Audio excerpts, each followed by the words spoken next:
Welcome to J is for Justice podcast.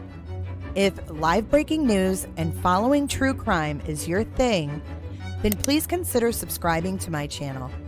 And if you like what you see in my videos, please consider giving them a thumbs up.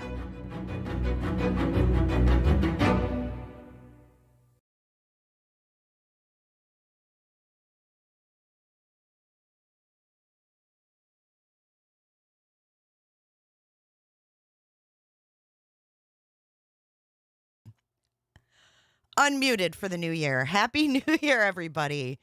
And I agree, 2024 has come in like a freaking bear with the earthquake in Japan. Awful, awful stuff. But I hope you guys have had a good New Year's Eve. I feel like I'm hungover, but I'm not. I'm so tired and I didn't even party. So how's that? Happy New Year, Meg and Holly and Cindy. Happy New Year. Cherie, Happy New Year. And Okie, Dandy, good to see all of you loungers up in here. Let's see, Johnny Cuddy. Happy New Year, Johnny. Enid and Smeech and River. Yes, we are going to be talking BK. We're going to be talking press conferences from the beginning of the case. So we're going to watch the first press conference and then hopefully the second. Hello in the UK. Hello. It's January 1st everywhere now, right? We all have officially crossed over into 2024 and we have no idea what is in store for us, guys. We have no idea what's in store for us. But I'm seeing reports that there was a tsunami, but I thought it was just a tsunami warning. Have you guys seen any actual waves hitting? Or has it all been pretty minor and flooding? Because I'm seeing conflicting reports. Happy New Year's, Patrick. If you guys did not see the tsunami, let me show you a really quick report on that.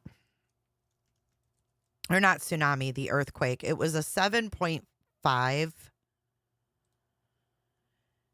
And it's like coming in hot on New Year's Day. And I don't really care for that. I don't want to start our freaking year off with natural disasters. That's the last thing we need is natural disasters. But here is a little bit of what's going on here. Let's find a video I can play really fast. Here's a video when it hit.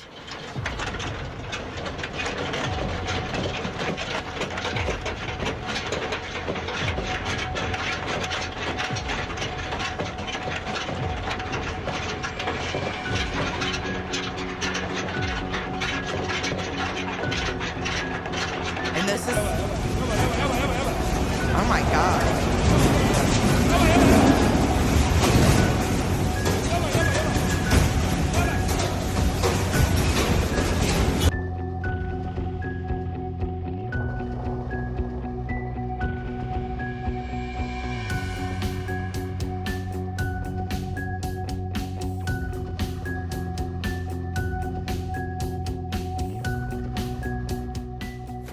This shit's scary, man.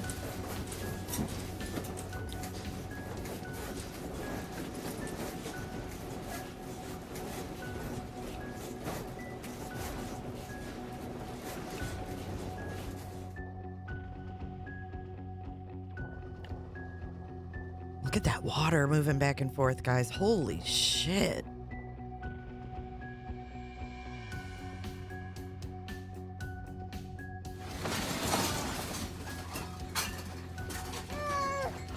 Oh, baby.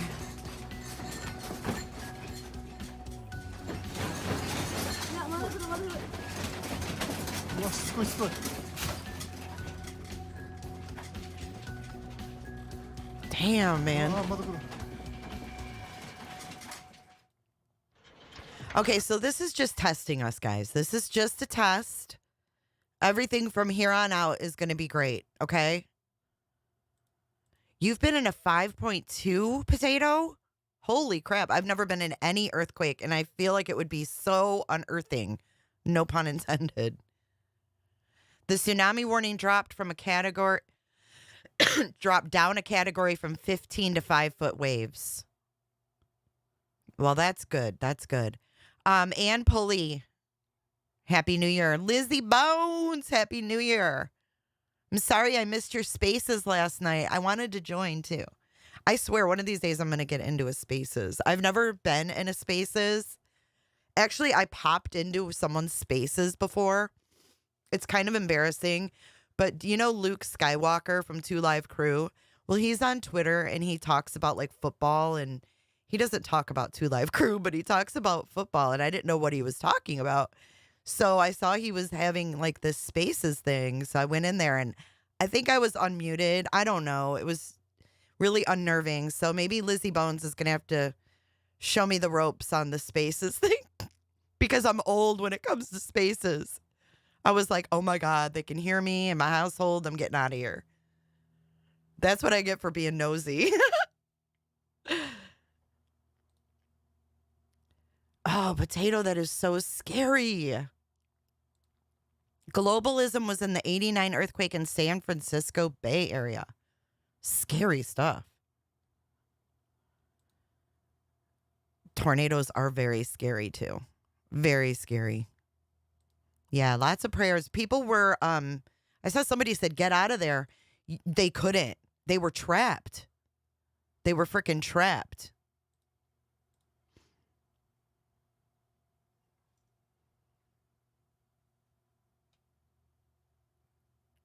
Japan's shaky start, no pun intended.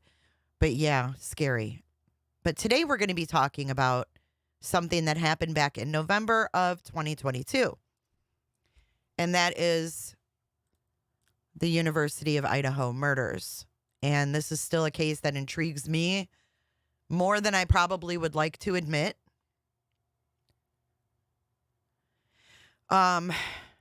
But I think that there's some key things that we can pick up from these press conferences that we didn't in the beginning, because just simply things we didn't know. A bridge, no. I mean, that water, it was so wild how it was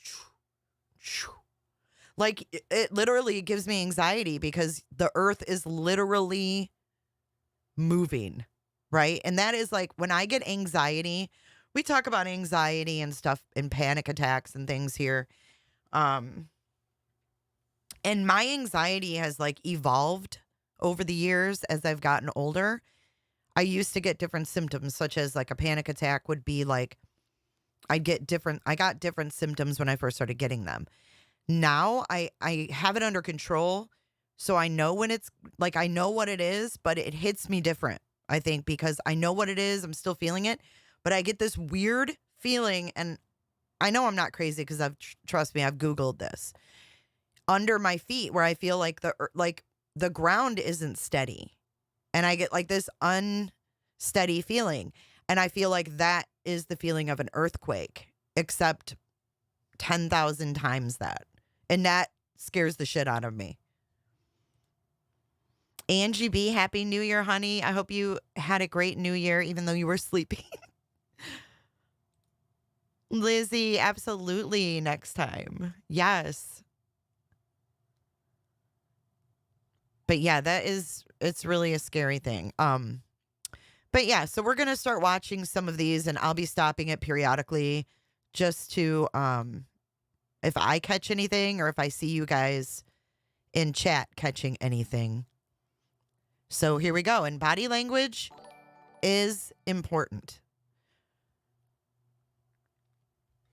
And Megs is going to be coming in with some pointers because her and I have discussed this.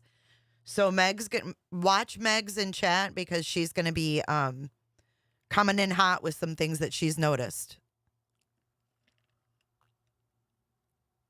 Mm-hmm. Yay, Lizzie. So last night, you know what we did, Lizzie? That's why I missed your spaces. We watched the possum drop. So before we get into Chief Fry, I want to just show everybody. So this week or not this week, this year in our Discord as members of J for Justice, we're going to take a memory every week from a live stream or a video or a case, and we're going to have our own memory jar. You're awesome. So our first memory is from last night, and if you were there, you know. If you know, you know. If you don't, it'll be explained in next year's New Year's Eve Live. This is our first memory of 2024. And let me break this down. We watched the possum drop in Tallapoosa, I think it's said Tallapoosa, Georgia. I made fun of it, but you know what? I freaking loved it. And this was the 80s band from the possum drop.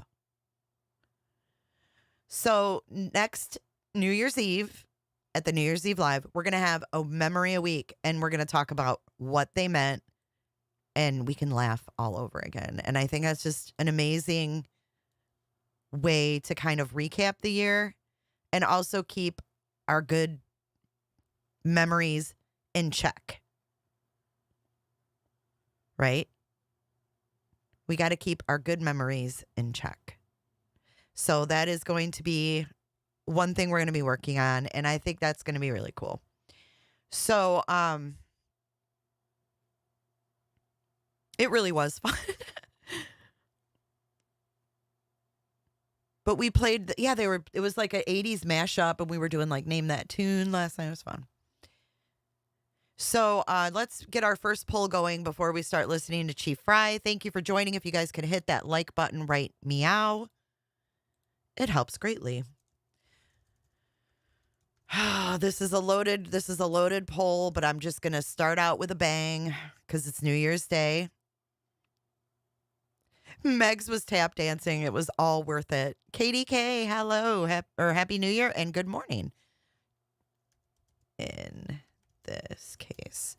All right, it's a loaded question, but get your answers in and let's start watching. This is the first press conference, was held November 16th. Now, at first, we were like,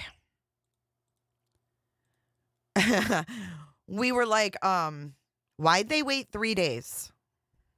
Right? Remember that? Why'd they wait 3 days to give a press conference when everyone's freaking out thinking there's a killer on the loose?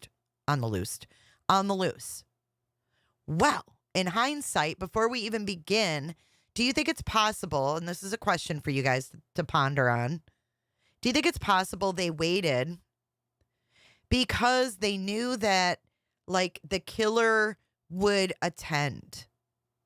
Or they thought the killer might attend. That's a better way to say it.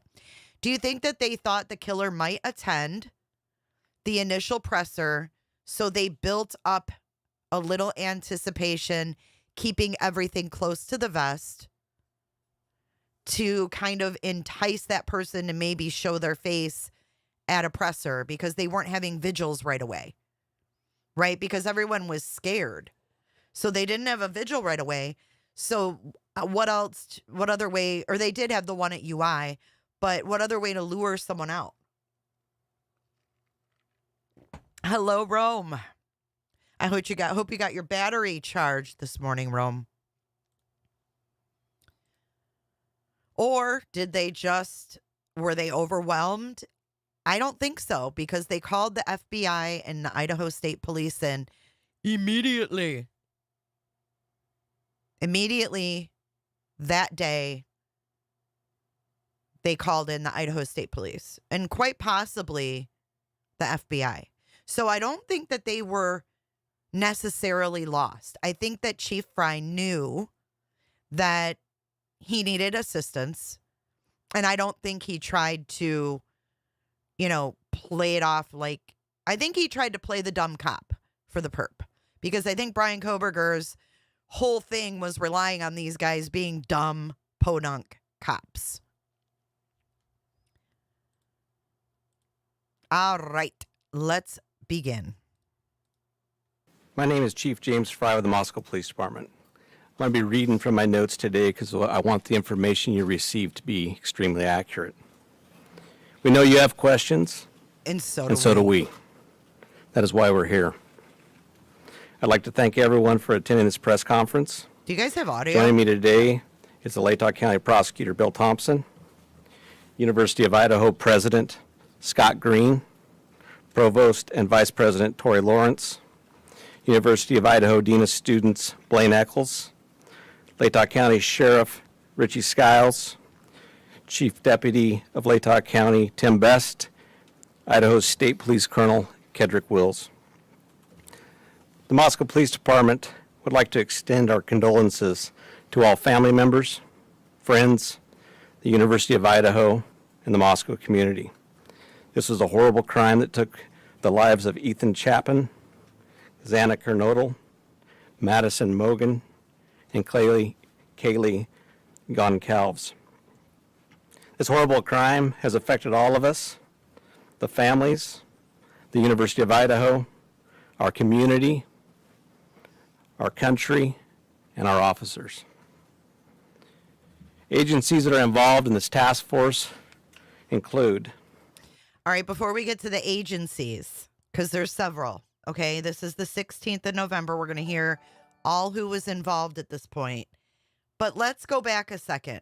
The mispronunciation of the victims' names. Do you think he was nervous and mispronounced? Or do you think that the mispronunciation just might upset Brian Kohberger or the perp at this point? Because the reason I say that is because he's not the only one that seems to have fudged up the names, almost on purpose. I mean, these guys are professionals, and you've got Judge mispronouncing them. I just feel like these guys are not new to victims. They're not new with crimes. They're not new dealing with any of that. So I feel like it was to irritate the perp because this is their time. This is their moment. And if they had a target like Kaylee Goncal, or however he said it, I feel like pronunciation is big when you're dealing with an unsolved murder and victims. Because I feel like Brian Kohberger would be like, oh my God, they didn't even get the fucking names right. And could he be nervous because maybe they think the perp is there? Or maybe something like that. I mean, not only is he out of his league with a quadruple murder, but the perp could be sitting there watching too. Well, yes, all the press, Jonathan Clark, good thing. I mean, I don't know. I mean, this dude's a seasoned cop. Like, he's been a cop for a long time. University of Idaho and the Moscow community. This was a horrible crime that took the lives of Ethan Chapin, Xana Kernodle, Madison Mogan, and Kaylee Goncalves. Maybe. This horrible crime has affected all of us, the families, the University of Idaho, our community, our country, and our officers. Agencies that are involved in this task force include Latah County Sheriff's Office, the Idaho State Police, and the Federal Bureau of Investigations.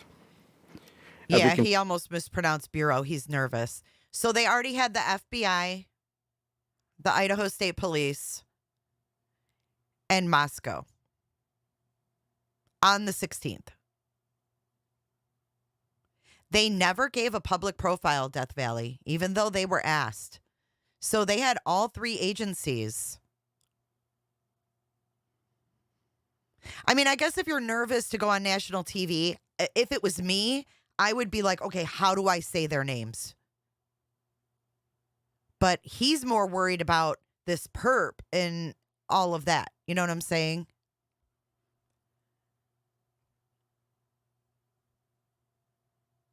I bet they had a profile. They just didn't announce it publicly. They definitely had to have had an FBI profiler because they said they had one working on the case. Our investigation, we have learned that Ethan and Xana were at a party on campus, and Madison and Kaylee were at a downtown bar. They arrived home sometime after 1:45. If anyone in our community or across our nation has any information about these times or the victim's whereabouts, please call our tip line at 208-883-7180. The facts of the case that we know right now. We know that these homicides occurred in the early morning hours of Sunday, November 13th. Around noon, Moscow officers received a call of an unconscious person.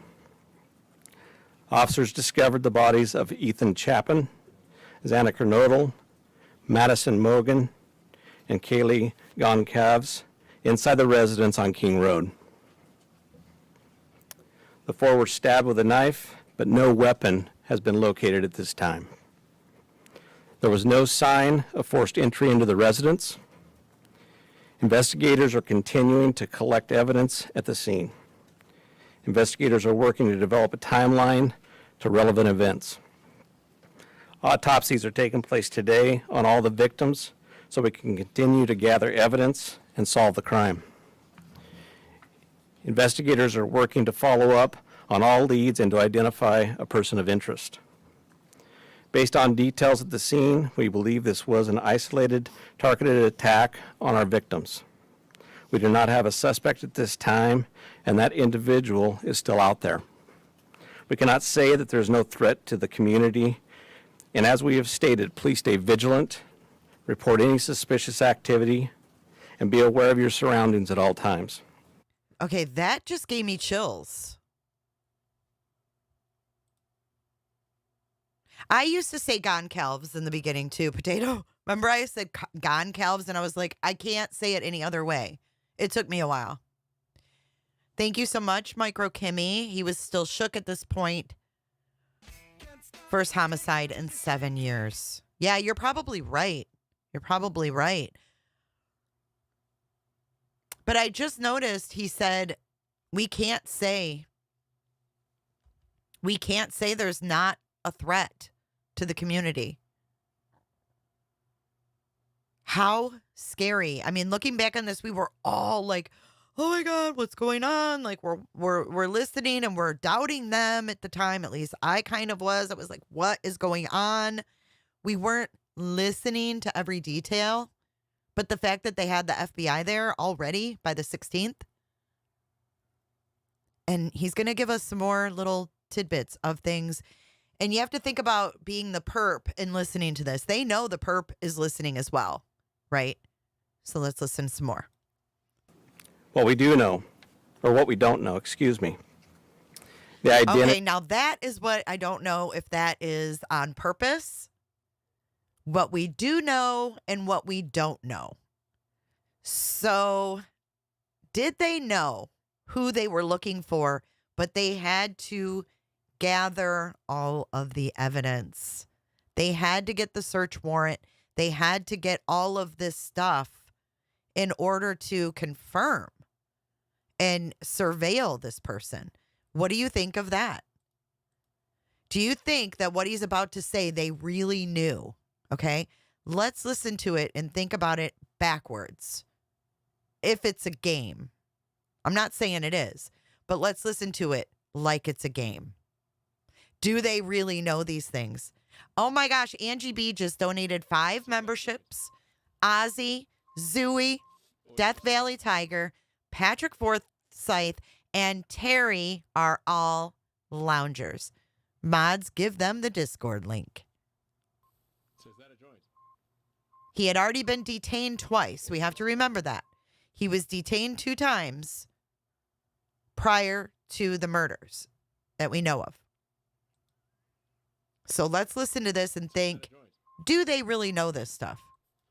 Not have a suspect at this time, and that individual is still out there. We cannot say that there's no threat to the community, and as we have stated, please stay vigilant, report any suspicious activity, and be aware of your surroundings at all times. What we do know, or what we don't know, excuse me.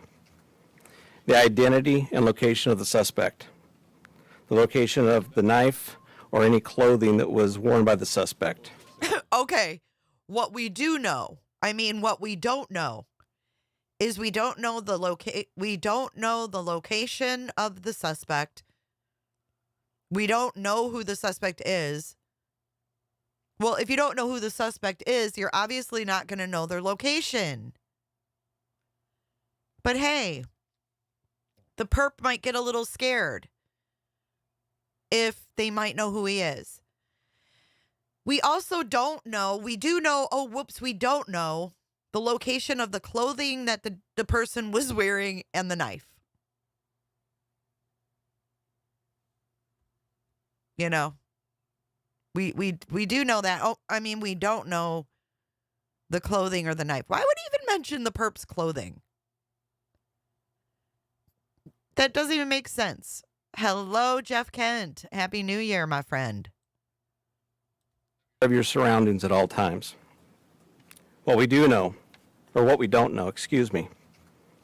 The identity and location of the suspect.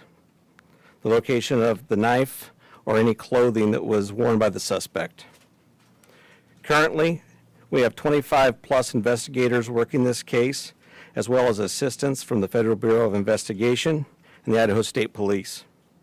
We're reviewing video that has been collected, but we are asking citizens to contact us with any information you may have that will help in this investigation.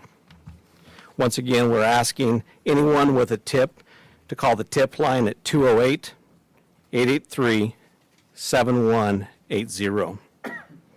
At this time, I would like to introduce the University of Idaho President, Scott Green.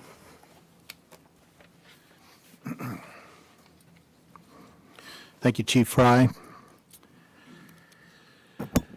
I'm Scott Green, President of the University of Idaho, and with me is Tori Lawrence. He's our Provost, and Blaine Eccles, our Dean of Students, will be available for questions after all of the statements are made. The crime, to us, this crime and the loss of these young lives is just simply beyond comprehension. While our small community is certainly not immune to such things, it's not a situation our close-knit campus is used to dealing with. First, my deepest condolences to the families.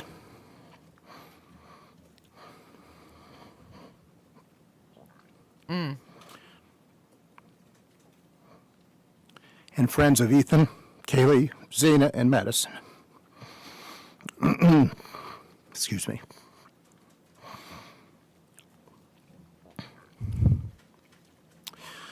Their loss has been devastating, and they were bright lights in our community and are deeply missed and remain in our thoughts and our prayers. We've been working with Moscow Police since we were notified on Sunday of the crime. We've helped when asked and continually pushed for information whenever possible, knowing that we cannot interfere with the important work and good investigations that are occurring. Okay, wait a second. You guys think this is fake emotion? In the beginning, I did too. But when I was making the preview for this, I really felt like it was real emotion. I do think this is real emotion. I think he gets choked up and I think he gets his composure.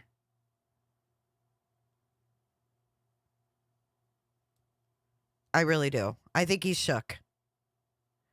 And if you see his eyes are red. They're welled up.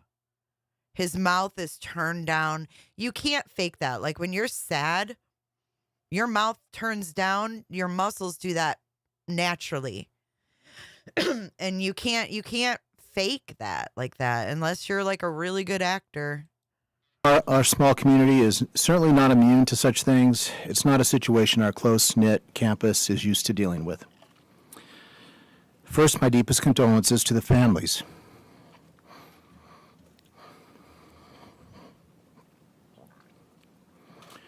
You hear him swallow even.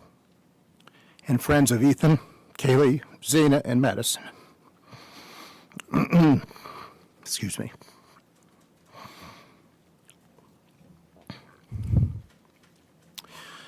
Their loss has been devastating, and they were bright lights in our community and are deeply missed and remain in our thoughts and our prayers.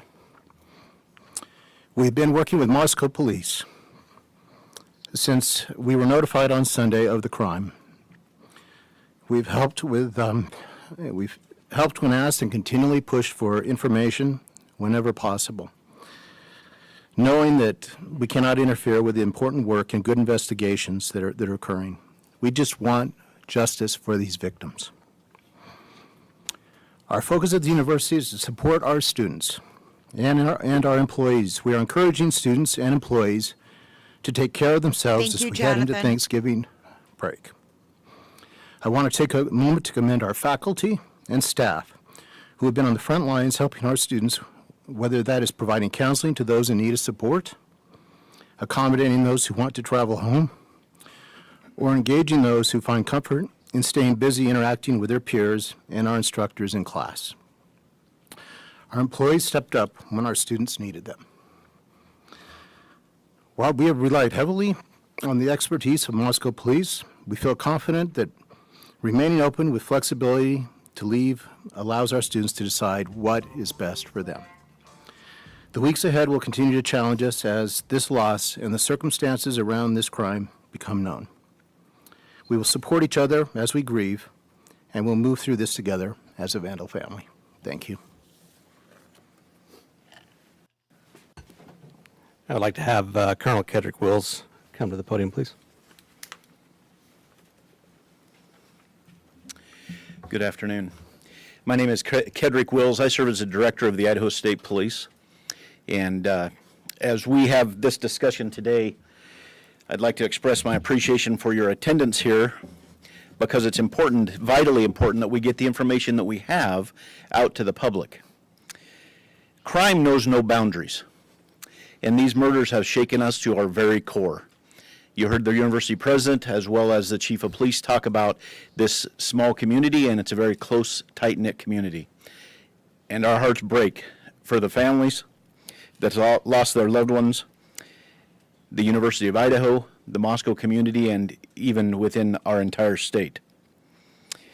Be assured, the Idaho State Police is firmly in support of the work that the Moscow Police Department is doing, and we are providing every resource that we can to make sure that this comes to a conclusion, and that the person or people that this are responsible are brought to justice.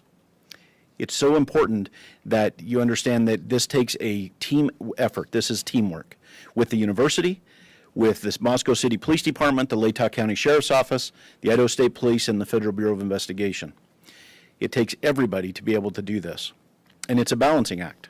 It's a balancing act of getting the community the information that they need to have with making sure that we provide a case that the Latah County Prosecutor's Office can go forward with. Governor Little, Idaho's governor, has assured me that the full weight of all the resources we have within our state are available to Chief Fry and to his team. Our crime lab is also involved with processing evidence, and our law enforcement throughout the region, state and federal agencies continue to provide resources. From the Idaho State Police's perspective, we provided detectives here from this area, as well as detectives from out of the area, state police detectives, as well as patrol resources and communication assistance as well to provide for Chief Fry and his team. Following this briefing, our communications director from the Idaho State Police, Aaron Snell, if you'd raise your hand, Aaron, he will be the contact for all press media inquiries from here on out. He'll be working closely with Chief Fry and his team. And we have additional, like I said, additional patrol and investigation resources brought to bear here as well. We want to do everything we can to make sure that this is done correctly and that the people that are responsible for this are brought to justice. People. See, he said people. So at this time, He said people, but Fry says person. And thank you, Island Thrifts, for your super chat. Very kind of you, and Happy New Year to you. I just feel like I have to trust the process. Like, I can't hold this guy accountable for something that Brian Koberger did and how he's reacting to it, because no one has been through this before there. They didn't know what to do. Like, I can't judge that. at this point. And I feel like we have to trust the process of the House. I think in the end, it might be okay. Hopefully, we just have to trust that. And I know it's hard sometimes, but you people that go to church, like, you have faith in that. Like, you almost have to have that kind of faith in the authorities sometimes. I mean, they're not gonna bungle this when all eyes are on them. Like, if they smirk, maybe Brian Koberger is sitting there staring at them, and they've seen him before trolling around Moscow, causing trouble, and they're like, holy shit. I mean, we just don't know. And I'm just looking at both sides. I'm playing devil's advocate because that's how you learn things and that's how you conversate, is by looking at both sides of something and then forming an opinion somewhere in the middle. Yeah, they did get his license, Vero. They absolutely held his license. They did. Right. And in cases that are sealed, they never make sense. They never make sense until we see the whole picture. Happy New Year, Amy Darcy. Amy Darcy is an OG. She's been around since 2018. This is my 6th year now of YouTube. Is that right? Oh my gosh, I'm on my 6th year of YouTube. Happy New Year, Amy. I'm going to open it up to some questions that I'm sure you have, and we'll do the best we can to answer those for you.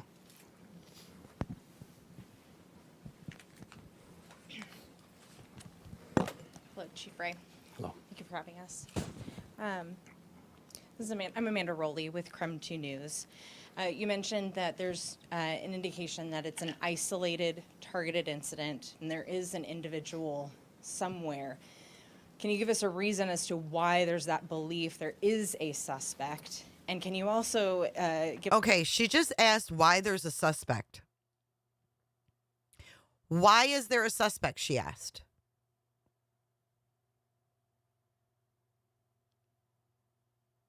Because 4 people are dead? More information on the forced entry. There's no sign of forced entry, but did it seem like any of the entries were left unlocked by any means? I'll answer the last part there just because it's at the front end of my mind. We're not 100% sure if the door was unlocked, but there was no damage to anything, and the door was still open when we got there. And my first question, Yeah. if you'd like me to read. No, I think I haven't.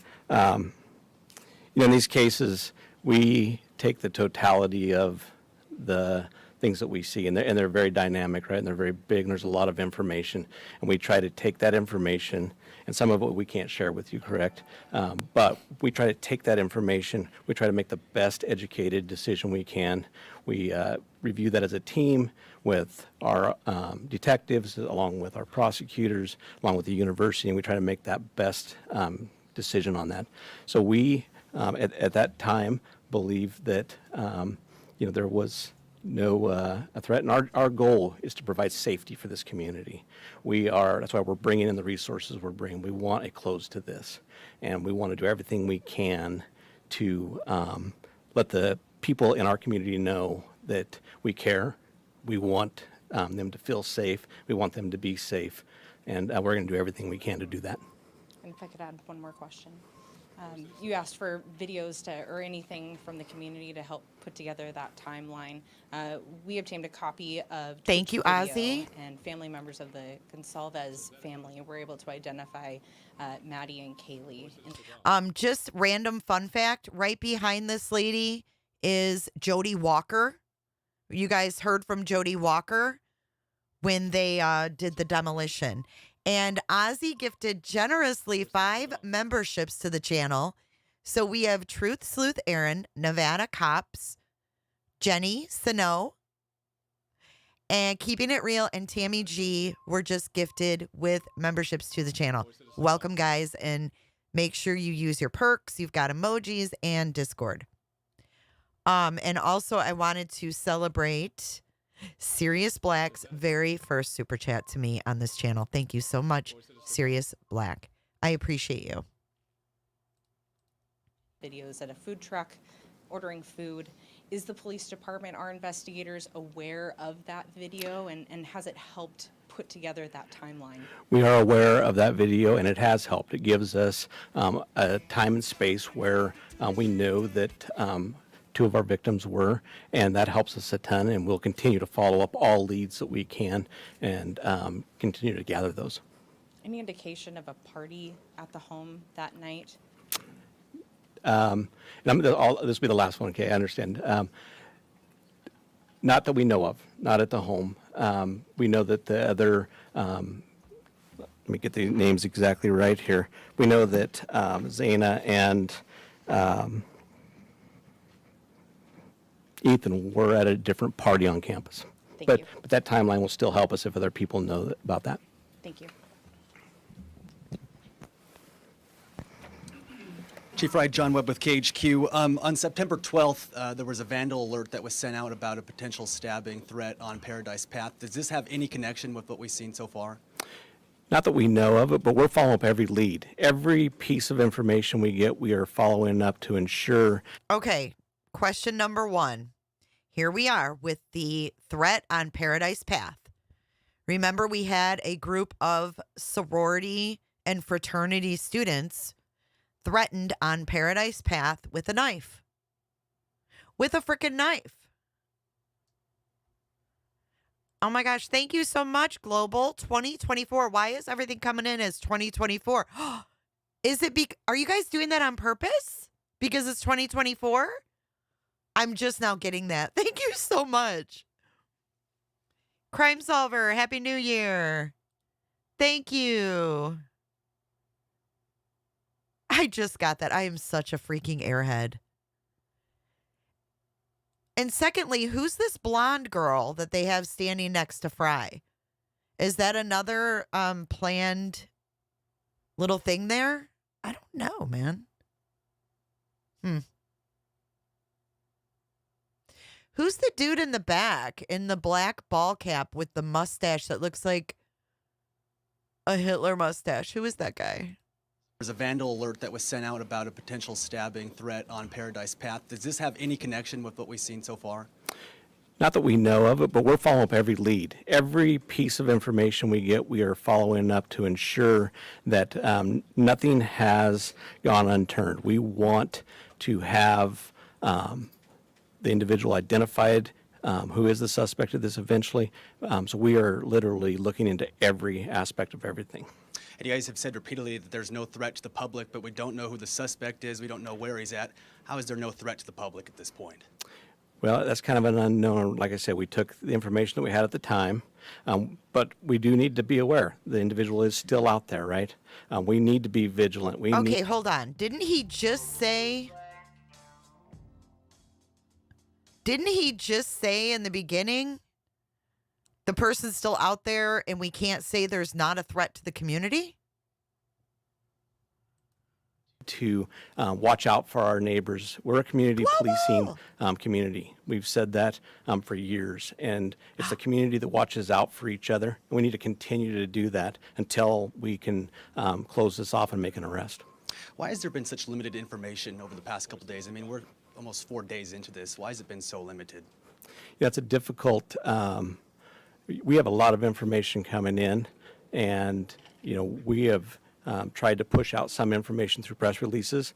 But the reality is, I probably should have been standing here a day or so ago, but I'm here now. We're going to continue to be here. We're going to continue to give you the information we can. We care about this community. I care about this community. I've worked here for 27 years. I want this community to be the safest community around. And I believe him. 27 years. 27 years he's been a cop. And he's like, I want this community safe. And look at how she's looking at him. Like I do too. It's scary. We are rewatching from the very beginning, the press conferences. Yes. This is the very first one on November 16th, 2022.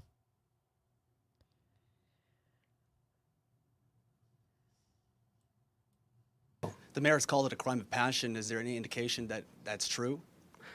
We're looking into every aspect of this. I'm not going to stipulate whether it's one thing or another. We're going to continue to investigate until evidence will get that. So, One last somebody else? question, if I could, Chief. Have we looked at any boyfriends or any ex-boyfriends, any spouses as a potential suspect? I will tell you, we are looking at everyone. Every tip we get, every lead we get, there's no one that we're not going to talk to. There's no one we're not going to interview. There's no one that we're not going to look into. And we're going to do our due diligence. We're going to make sure that nothing goes unturned and that we do everything we can with the assistance of all the resources we have to get a final answer. Thanks, Chief Fry. So there were, sorry, I'm Emma Epperly with the Spokes Interview. Hi. So there were other roommates who lived at that residence. Were the roommates home at the time of the attack? There was other people home. So upon looking at this press conference, I initially was like, oh my gosh, is that BK next to this blonde? But upon further review, I think we've determined that it was not. At that time, but we're not just focusing just on them, we're focusing on everybody that may be coming and going from that residence. So since they were home, was it a hostage situation? No, it was not. And then they didn't call it into police, so were they injured? They were not injured, but like I said, we're still following up with everybody that could have been in that area. And how can you say it's a targeted attack if you don't have a suspect? Like I said, we take the totality of the situation. We try to make the best bit of information we can with everything that comes in, and then we make our decision off of that. So at this time, I'm not going to expand upon that. But like I've said, we do have a suspect out somewhere, and we are looking for that individual to solve this. Hi, Rachel Sun, Northwest Public Broadcasting. I just want to clarify something you said earlier. Over the past couple of days, the information that we've been getting is there's not a threat to the public. And earlier I heard you say you can't be sure that there is no threat. I just want to clarify what your stance is on that at this time. So we still believe it's a targeted attack. But the reality is there's still a person out there who committed 4 horrible, horrible crimes. So I think we got to go back to there is a threat out there still, possibly. We don't know. We don't believe it's going to be to anybody else. But we all have to be aware of our surroundings and make sure that we're watching out for each other. Okay, and then one other follow-up. I know you said when the call came in, it was for an unconscious person, and also that was a stabbing. It seems, just from an outside perspective looking in, like that would be not the first thing a person calling in would think. Whoa, did you see his reaction? When she said from an outside perspective looking in. We have outside looking and inside looking from Reddit. What? Did you see his face? Like oh my God. Psychopathy. Stabbing. It seems, just from an outside perspective looking in, like that would be not the first thing a person calling in would think. You're right. But the report that we got was that it was an unconscious individual. It wasn't until our officers arrived on scene, went in to do caregiving check on the individual who was unconscious, that we found the scene that we found. Okay, thank you. Yeah. Hi, Heather Roberts with ABC News. Just to follow up on what she asked, so the other 2 roommates were there at the time of the attack? All the information that we have from our investigation is that, yes, they were. Okay, but they were unhurt. That is correct. So is there any explanation as to why it took so long then for someone to call 911? you have surviving witnesses to an incident at 3 or 4 in the morning, and the 911 call didn't come until noon? I don't think I ever said that they were witnesses. I said they were there. So, we don't know why that call came in at noon and not in the middle of the night. Would have we loved for that to have happened? Yes, but Yeah, that's not do. how it took place. So, Yeah, he knows exactly why it took place like that. He just can't say it. So I found something interesting, and I'm going to put this out in a different video, but I found something interesting about some postings that were made from an account of Dylan's at the times during the murders or like right before the murders and at 8:30 in the morning. So I'm not sure if Dylan even had her own phone on that night. I don't know what happened, but I'm just saying it's weird. We're going to go over it in more detail, but weird. This was November 16th, guys. that's why we're investigating everything still to try to pull all the pieces together. Were they one of the people, were they the 911 caller? At this point in time, I'm not going to divulge who our 911 caller is, just because I want to keep the integrity of the investigation at this point, okay? Okay. And last question, are you able to tell whether the same weapon was used on all 4 victims? That's why we're having the autopsy. BK was a perfect storm, depressed since he was 5, on and off meds and drugs. After being suicidal, I think by 18 he was homicidal, and brewing up this stuff, he would have killed more. Or he could have killed more already. I agree with you, Mike C. You and I have been on the same page. And half of you think that this entire presser is scripted down to the FBI. And I agree. I agree. He says person, but then people. They're switching it.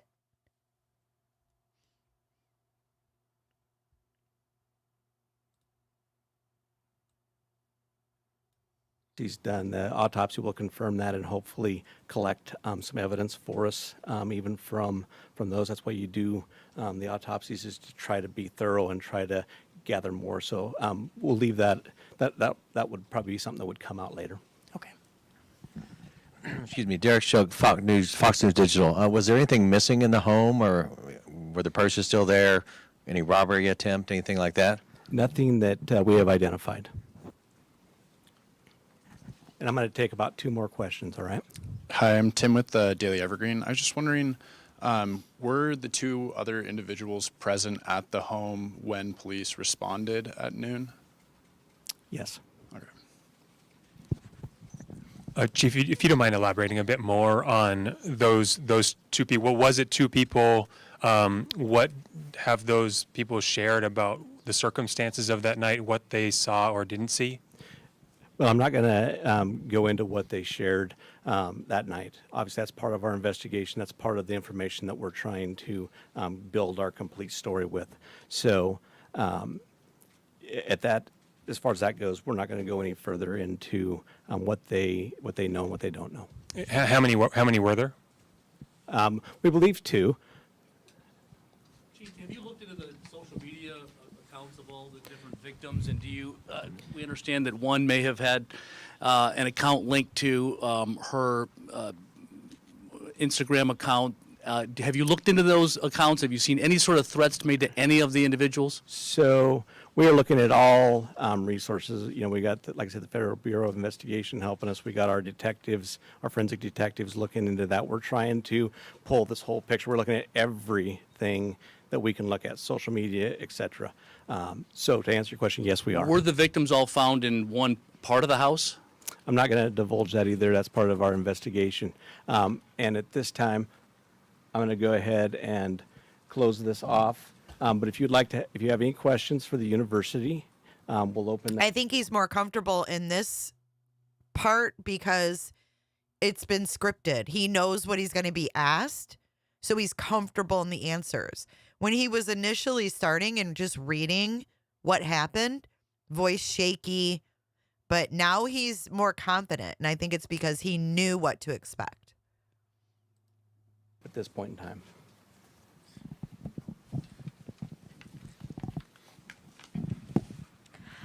who has not had a chance to ask a question. Yes, over here. Me? Yes. Oh, okay, thanks. Actually, I had a question for the chief, so I don't know. Okay, well, you want to pass it? Okay. What is the university doing to make their students feel safe? Yeah, great question.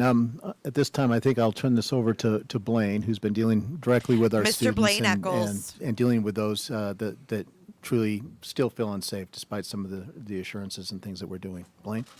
A question of safety is on everyone's mind right now. We have increased campus safety patrols. Our executive director of campus safety and security, Jake Nichols, is out in the hallway actually here, and so I'm sure he'd be able to. Can we answer some of those rewind that questions. last part? Because I'm not getting what you guys got out of the two. Let me play that again.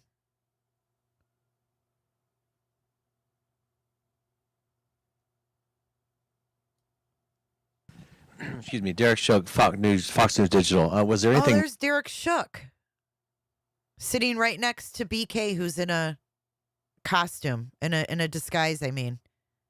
That's Derek Shook. This is the photographer that got the threatening emails and took all of the wonderful Fox Digital photos that we love. This is Mr. Derek Shook. Missing in the home, or were the purses still there? Any robbery attempt, anything like that? Nothing that we have identified. And I'm going to take about 2 more questions, all right? Hi, I'm Tim with the Daily Evergreen. I was just wondering, were the 2 other individuals present at the home when police responded at noon? Yes. Okay. Chief, if you So don't they mind didn't elaborating leave. a bit more on those 2 people. Was it 2 people? What have those people shared about the circumstances of that night, what they saw or didn't see? Well, I'm not going to go into what they shared that night. Obviously, that's part of our investigation. That's part of the information that we're trying to build our complete story with. So at that, as far as that goes, we're not going to go any further into what they know and what they don't know. How many were there? We believe 2. We believe 2. Have you looked into the social media accounts of all the different victims, and do you, we understand that one may have had an account linked to her Instagram account. Have you looked into those accounts? Have you seen any sort of threats made to any of the individuals? So Wait, what did he just ask about Instagram? Hold on. She may have had. Wait, what? This is too specific for this reporter to be asking. He's asking specifically about an account linked to an Instagram? How would they know this? Chief, have you looked into the social media accounts of all the different victims, and do you, we understand that one may have had an account linked to her Instagram account. Wait, what is he talking about? Within 3 days, this dude knows that she had a separate, that one of them had an account linked to their Instagram? Carlin, Karchi, Happy New Year. Have you looked into those accounts? Have you seen any sort of threats made to any of the individuals? So we are looking at all resources. You know, we got, like I said, the Federal Bureau of Investigation helping us. We got our detectives, our forensic detectives looking into that. We're trying to pull this whole picture. We're looking at everything that we can look at, social media, et cetera.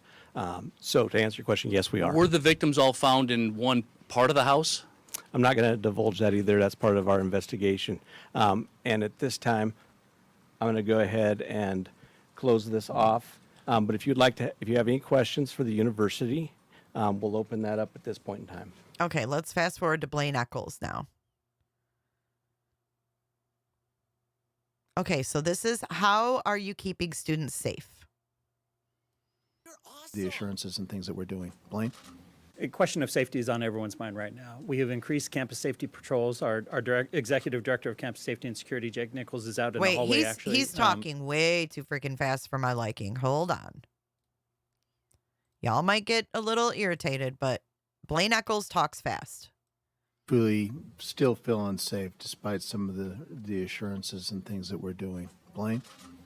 A question of safety is on everyone's mind right now. We have increased campus safety patrols. Our executive director of campus safety and security, Jake Nichols, is out in the hallway actually here, and so I'm sure he'd be able to Jake answer some of Nichols. those First time I heard questions. his name. We have a campus safety escort where students can call 24 hours a day, 7 days a week to arrange for a security escort to be escorted across campus during the day or night. It doesn't matter at any point in time. We're also providing resources to students to help them navigate through this from an emotional standpoint. We've had drop-in counseling that has been utilized both in our counseling center as well as the student union building. And we're also supporting students, like President Green indicated, that if they want to leave and go home now, they absolutely can. We're going to support them in doing so. Many students have questions about their academics and whatnot, but this is a very dynamic, fluid situation, and we want to make sure we're supporting students and their families to get through this the way that they need to. Yeah, absolutely. Washington State University is about 8 miles that way. What would you suggest that Wazoo does to make their students feel safe if they're unsafe? Communication and encouraging students to reach out and use resources. That's a fantastic campus. I talked to their dean of students office yesterday, and they are mobilizing their support resources. All campuses have supports in place. Students just need to make sure they're leaning in and reaching out to it. And many times students don't, but we encourage that, absolutely. Hi, this is Heidi Broussard with the Argonaut. Okay, This hold may on. be Let me change it because now it's too slow. Okay, so this is the student paper. This is the Argonaut. for Scott Green or Blaine Eccles. So with the decision to cancel classes on Monday, while I understand the university is trying to remain flexible for students, why has class not been canceled for the remainder of the week?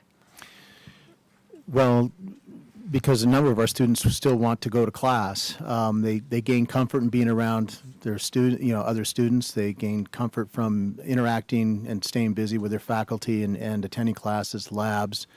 Some are working on their semester projects. So we've heard from them.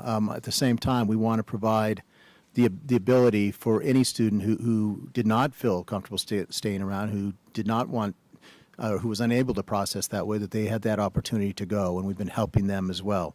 All these absences are excused.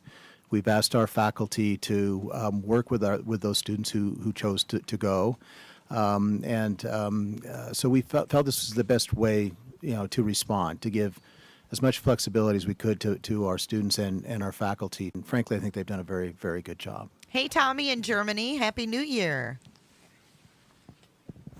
Is the university working with the parents or the families of the victims? Are you in touch with them? They are. I'll turn that back over to Blaine. I know we both have been in contact with the families, but he's been very close to it. And so, Blaine, you want to take that question? Yeah. Absolutely. One of the hardest jobs I have is talking to parents of it's the absolute worst part of my job. And so I've reached out and made contact with all the families.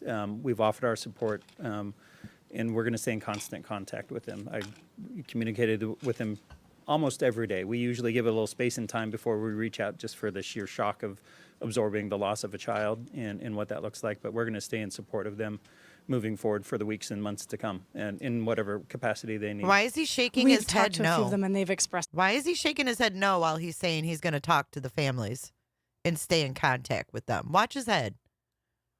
I was talking to parents of it's the absolute worst part of my job.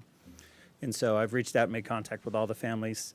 We've offered our support, and we're going to stay in constant contact with them. I communicated with them almost every day. We usually give it a little space and time before we reach out, just for the sheer shock of absorbing the loss of a child and what that looks like. But we're going to stay in support of them moving forward for the weeks and months to come, and in whatever capacity they need. We've talked to a few of them, and they've expressed some frustration with the lack of communication from investigators and from the officials involved on that side of it. Has the university heard that from them? How are you working with them to help kind of There's Derek Shook, again, right here on the left, and this reporter that looks like BK in a disguise. that communication gap? Sure. I do know that Captain Barrett from the Moscow Police Department is also in constant contact with them. He reaches out to them on a regular basis. From that standpoint, I think it's safe to say everyone, the families most of all, want information, and they want justice. And I can't do anything but honor what their needs are and what they are. Whenever I hear a concern from the family members about what's going on, I definitely make sure I communicate that to the Moscow Police Department. They're very busy. They're working, the men and women of this department are working really hard on their behalf and on our community's behalf. But if I can be a conduit to share information, we're absolutely going to do that. Has there been any update on the candlelight vigil that is postponed till after the break? I believe it's November 30th. See? November At what 30th. time? So I was right. They didn't do a candlelight vigil until after the break. So this would be when they would try to lure someone out if they were going to do that. 5 or 5:30. We're trying to finalize. Well, let me say. Yeah. There was a candlelight vigil that was originally scheduled tonight, but because of the volume of students who have left, we want to make sure we're creating a space where they can participate. We don't want someone driving back during this time to do that. So we have rescheduled to November 30th.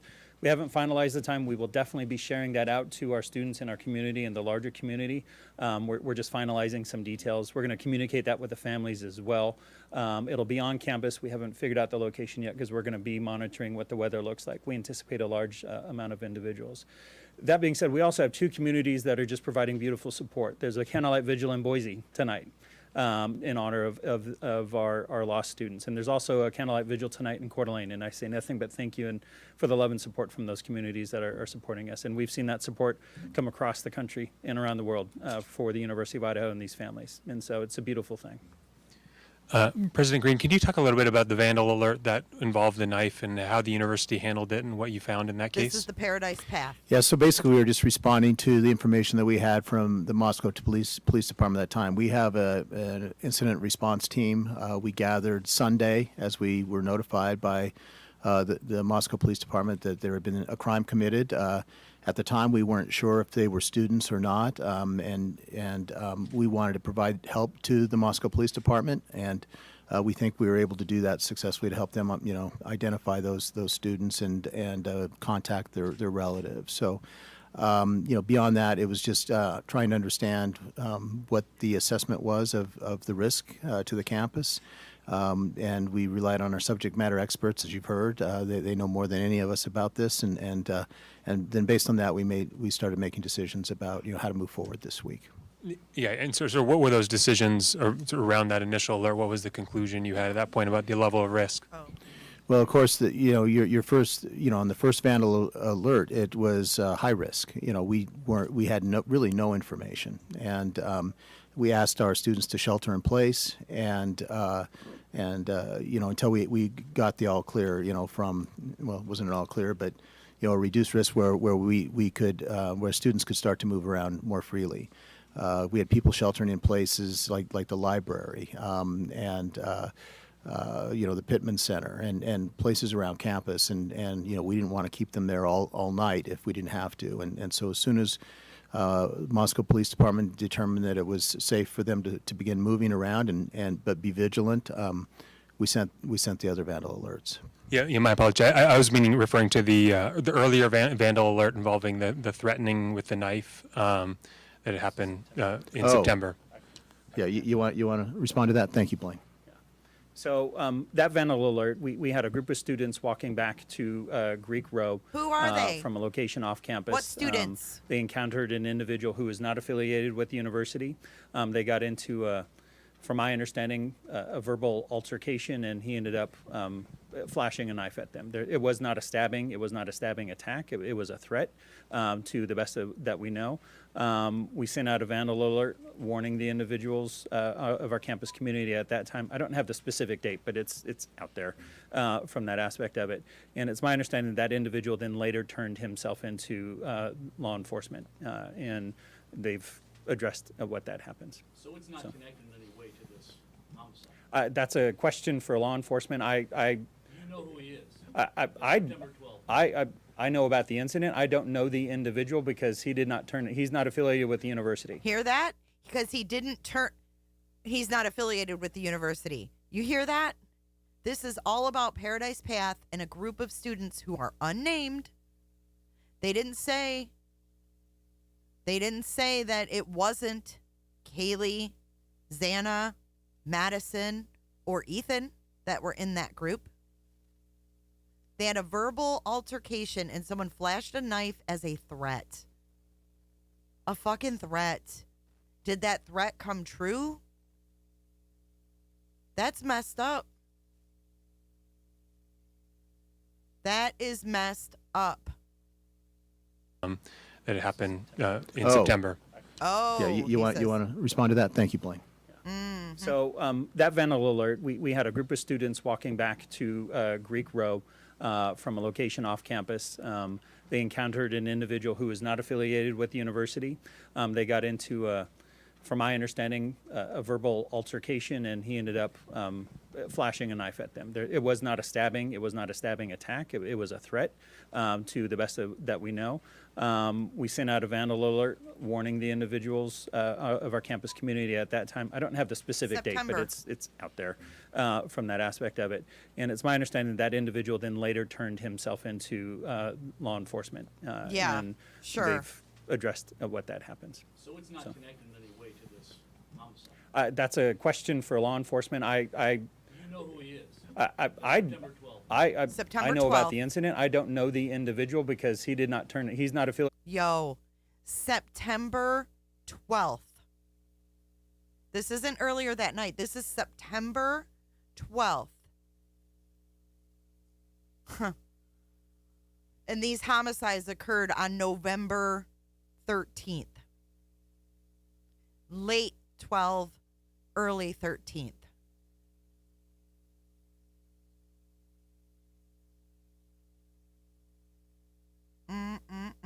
And he turned himself in. Yeah, because everybody who threatens someone with a knife is going to say, hey, that was me.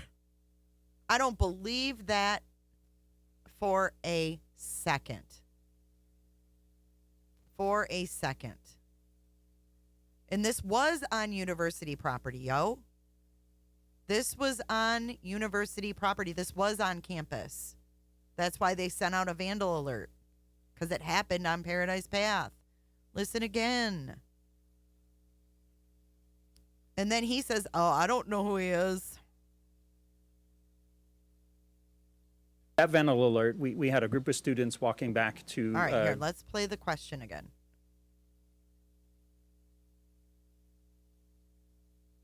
They know.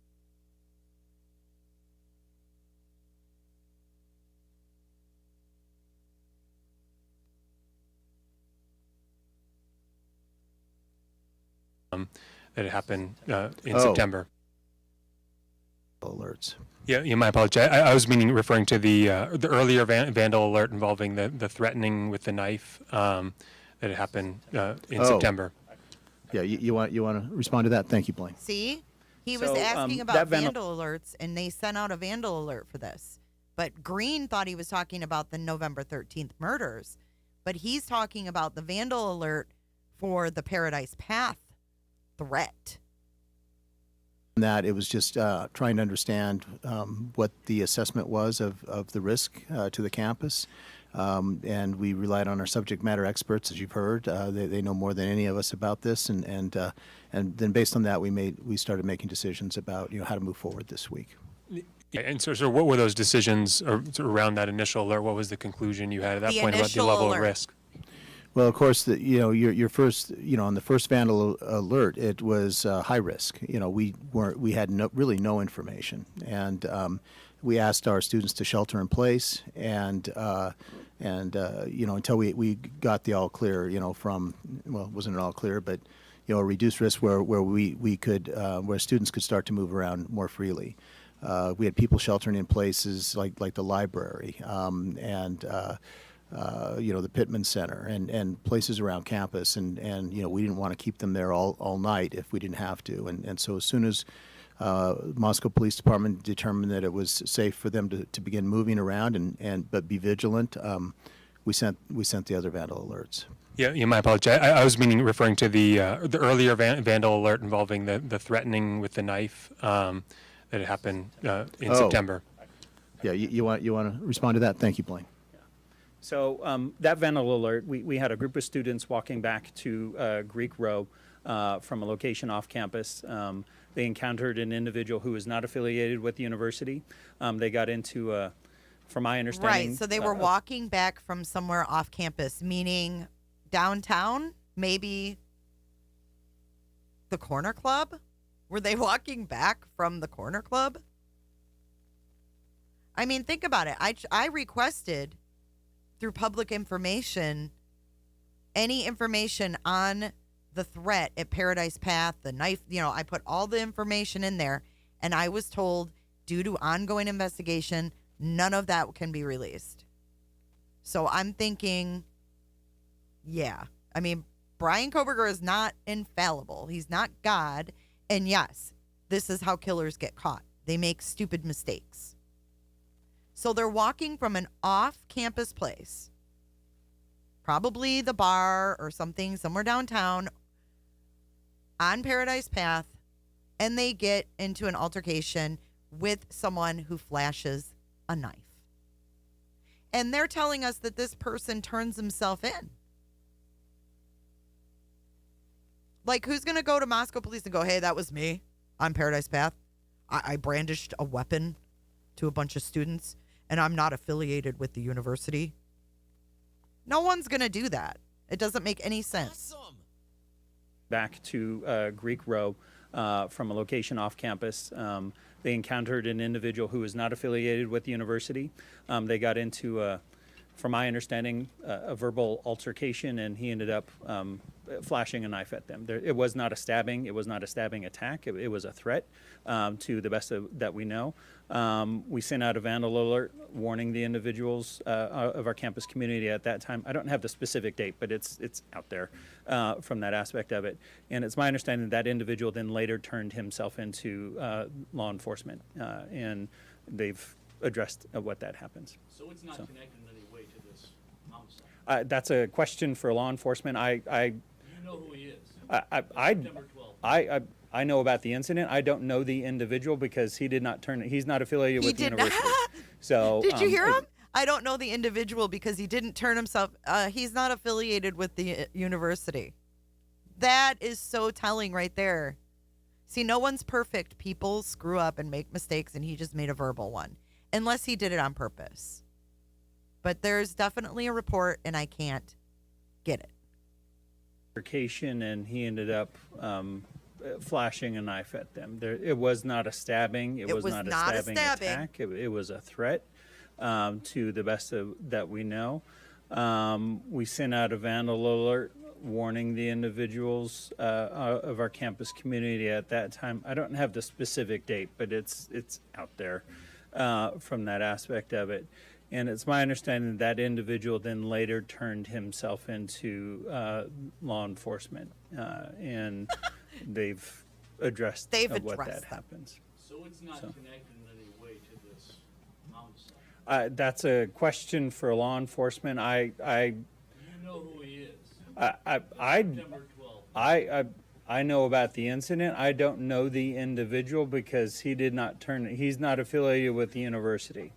So my understanding, he turned himself into law enforcement. So I can't answer the question of whether he's connected with this or not. Who can? And why is no one? I want to thank you again for He's coming. not That's gonna going to be all the answer. questions we take at this time. And then Fry's like, all right, we done. Because I'm not answering that question. He's done.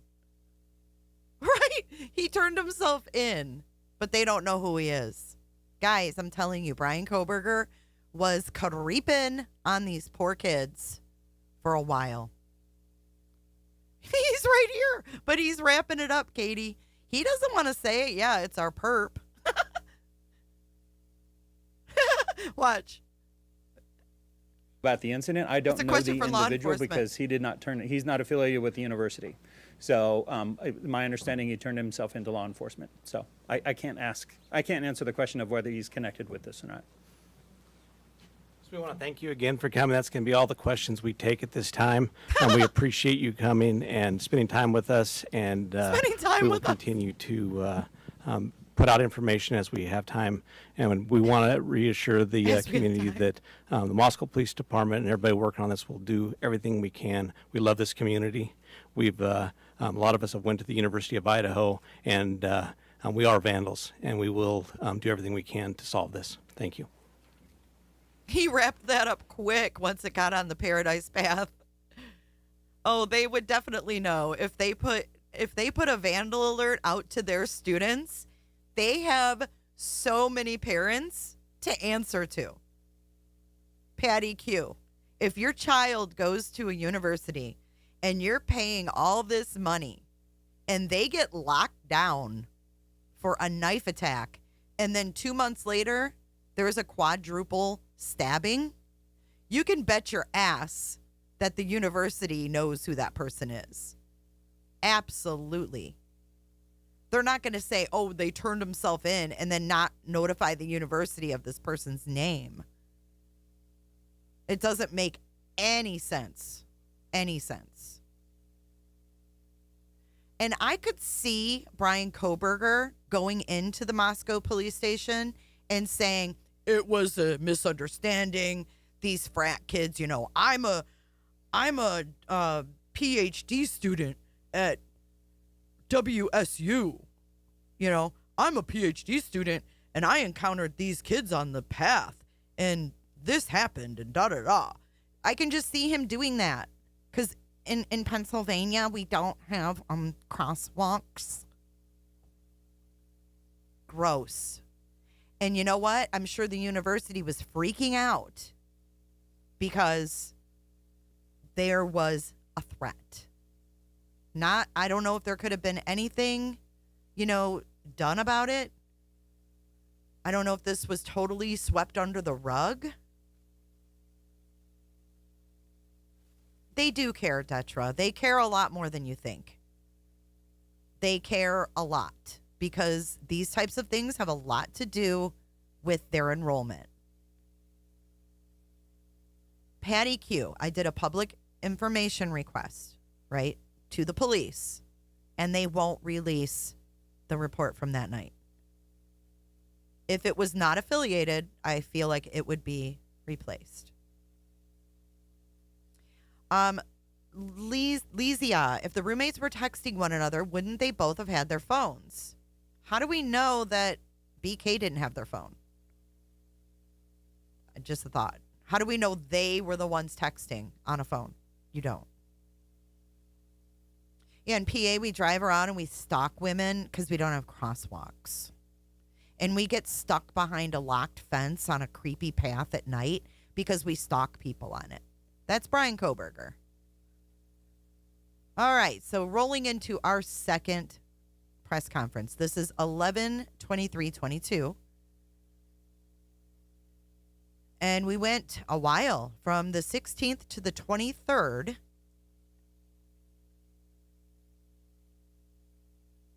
From the 16th to the 23rd without a press conference. They may not have been able to charge the person, but they did say they charged him with a misdemeanor. They did say that. Somewhere the Moscow police said that they charged that person with a misdemeanor after they turned themselves in. I don't know where they said it or when, maybe in this.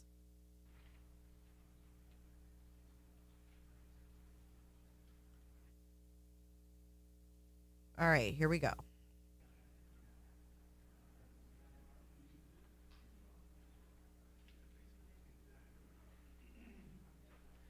Sorry, I forgot the most important part of my job. I just want to let you guys know that there will be a question and answer time. We're going to try and extend it today to be a little bit longer, so that way more people have the opportunity to ask questions. We have a gentleman who will be passing around a microphone, and he does not know what organization you're from, and so so it's purely random. So please keep questions to one or two, and we'll try and get to as many people as possible. So thank you.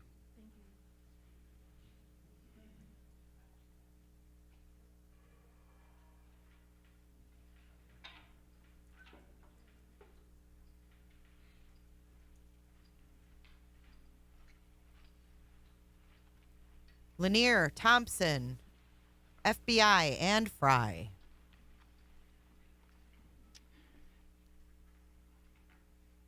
Good afternoon. My name is Chief James Fry with the Moscow Police Department. Joining me today is Captain Roger Lanier with the Moscow Police Department, Moscow Deputy City Supervisor Tyler Palmer, Colonel Kedrick Wills of the Idaho State Police, University of Idaho President Scott Green, University of Idaho Dean of Students Blaine Eccles, and Latah County Prosecutor Bill Thompson. We are thankful for all the tips and leads the public has provided in Ethan, Xana, Kaylee, and Madison's murder investigation. No bit of information is too small, and every tip will be pursued. So far, this information has helped investigators build a picture of the areas of interest and the relationships these four had with each other and our community. We still believe there's more information to be gathered, which will continue creating a window through which we view this case. We all want to understand why this happened and what drove someone to do this. The families of those involved and our entire community deserve to know. We ask anyone with any information related to what happened with these four who are in our community, their interaction with others, and whether they expressed concern or commented about someone or something strange to get that information to us. Even if you don't believe it is relevant, investigators will review and determine if and how. Okay. Hold on a second. Patty Q, you call a verbal altercation and flashing a knife at someone, okay, that's self-defense? What? The kids weren't innocent. Maybe they did have a verbal altercation, but it doesn't make pulling a knife okay or self-defense. What are you talking about? And they can't determine that when they weren't there. But I think that he went in trying to be this PhD student in criminology who, you know, just can't put up with these frat guys and sorority girls. And furthermore, if it was a male that did it, was it a bunch of females? In one male? Was there other males? Was it all males? Was it all females? And why is no one asking? Why is no one asking?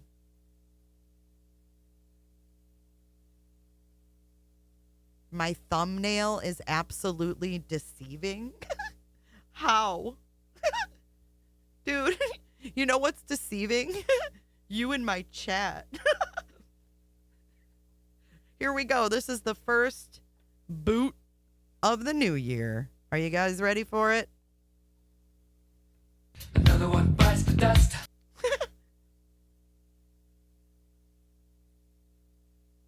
Bye, police cams. Nice knowing you.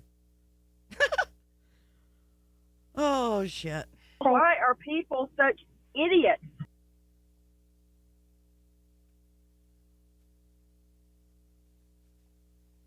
Another one bites the dust. All right, let's keep going. To do this. The families of those involved and our entire community deserve to know. We ask anyone with any information related to what happened with these four who are in our community, their interaction with others, and whether they expressed concern or commented about someone or something strange to get that information to us. Even if you don't believe it is relevant, investigators will review and determine if and how your information builds the picture.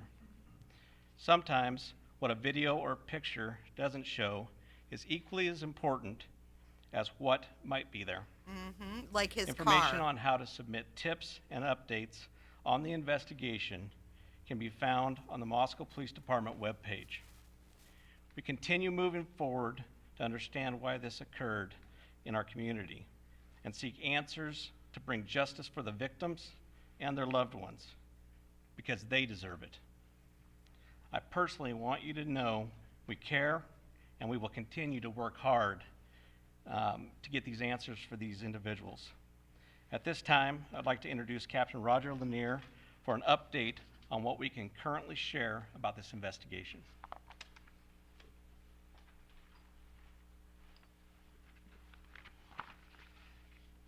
Good afternoon. I'm Captain Roger Lanier with the Moscow Police Department. I want to assure you first off that the loss of Xana, Kaylee, Madison, and Ethan remains the highest priority for the Moscow Police Department.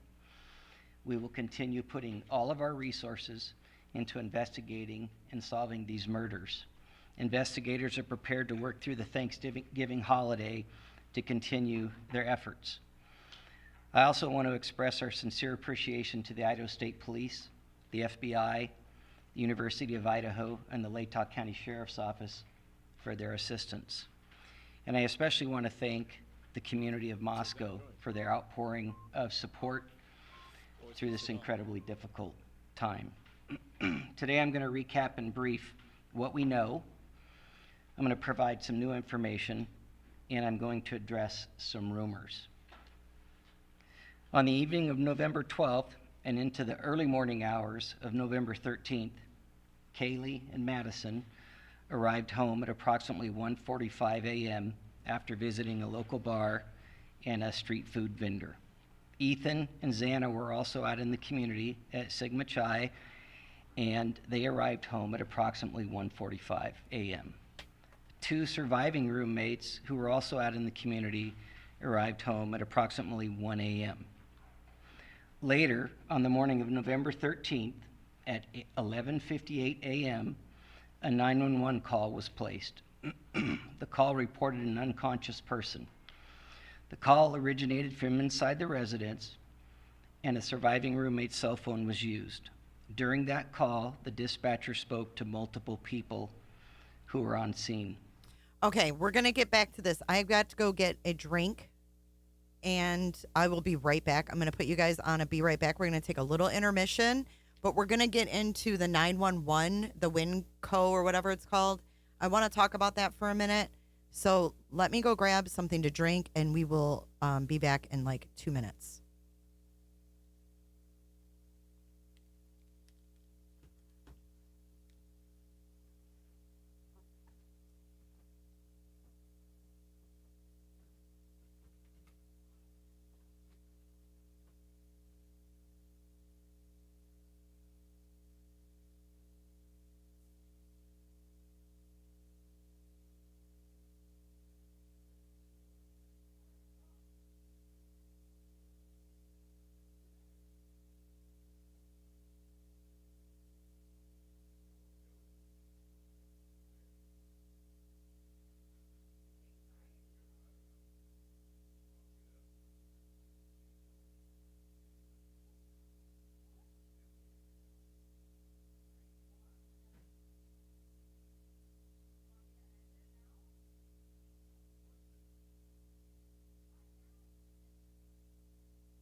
Okay, sorry about that, guys. Sorry. Okay, here we go. I thought there was music on that. I apologize. Okay, so the Whitcomb 911, the reason why they said unconscious person, I learned this. So they are so short-staffed, or they were anyways, from what I read. Whitcomb 911 is a whole collaboration because they're right there on the state line. So they came up with this collaboration to have Whitcomb dispatch for Moscow and Pullman because they're all like pretty much connected, right?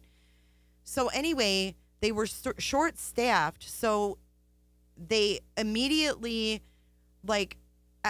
dispatched unconscious person because they couldn't really understand what was going on and they couldn't get all of the details out. So they wanted to dispatch someone because they knew it was bad. So they said unconscious person. So now when you think about being at the Moscow Police Department, which it was, I think it was gunned. They got the unconscious person and they're literally 2 minutes away. So they're right there, so before the unconscious person thing could even probably remotely get updated to something else, they were already on scene based on the unconscious person call. Justice Jane, Happy New Year. Happy New Year, Ken Dalton. Hello, Kiwi. Happy New Year. So I just wanted to kind of preface that with the whole Whitcomb thing. Like, they're not, like, the roommates didn't lie, or whoever called didn't lie. And Ms., welcome. They didn't lie about the person being unconscious. That was just how the dispatcher dispatched it to the authorities so they could get on scene because they didn't have enough information to give them anything else. I mean, can you imagine? They were probably hysterical. They talked to several different people, screaming. And yes, that is something that they put in place to do unconscious person if they're unsure or they need to dispatch fast. That is in their protocol. So unconscious person wasn't anyone lying.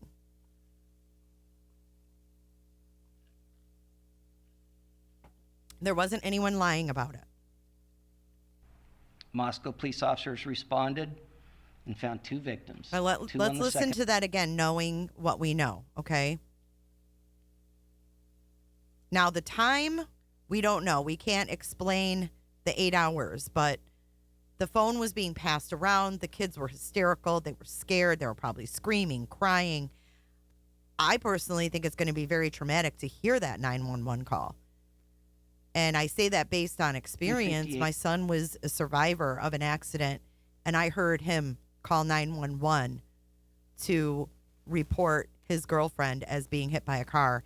And they had him look.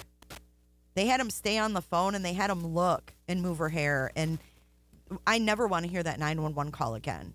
So for all of the people that are saying it should be released, and I can't imagine these families hearing that 911 call played over and over and over. So I understand why it's not public. Those 911 calls can be very, very gut-wrenching, to be honest with you. a.m., a 911 call was placed. The call reported an unconscious person. The call originated from inside the residence, and a surviving roommate's cell phone was used. During that call, the dispatcher spoke to multiple people who were on scene. Moscow police officers responded and found 2 victims, 2 on the 2nd floor and 2 on the 3rd floor of 1122 King Road. The results of autopsies indicated that the 4 were stabbed multiple times and were likely asleep during the attack. Some had defensive wounds, and there was no sign of sexual assault. We do not believe the following individuals were involved: the 2 surviving roommates. there's the guy that looks like BK again. Look. And they're showing him on this weird angle. Why? Yeah, 911 calls are fucking traumatizing. And that one is going to be bad. That one is going to be really bad. Oh, God. Beyond words. Sight, sound, and smell. Yeah. Horrible. It's a horrible scene. It's a horrible thing. Spoke to multiple people. Yeah. We know Hunter Johnson, Bethany, Dylan, and we don't know who else was called over. And I don't know about Whitcomb if they have texting. I don't know. Thank you, Kimmy. It's very traumatizing.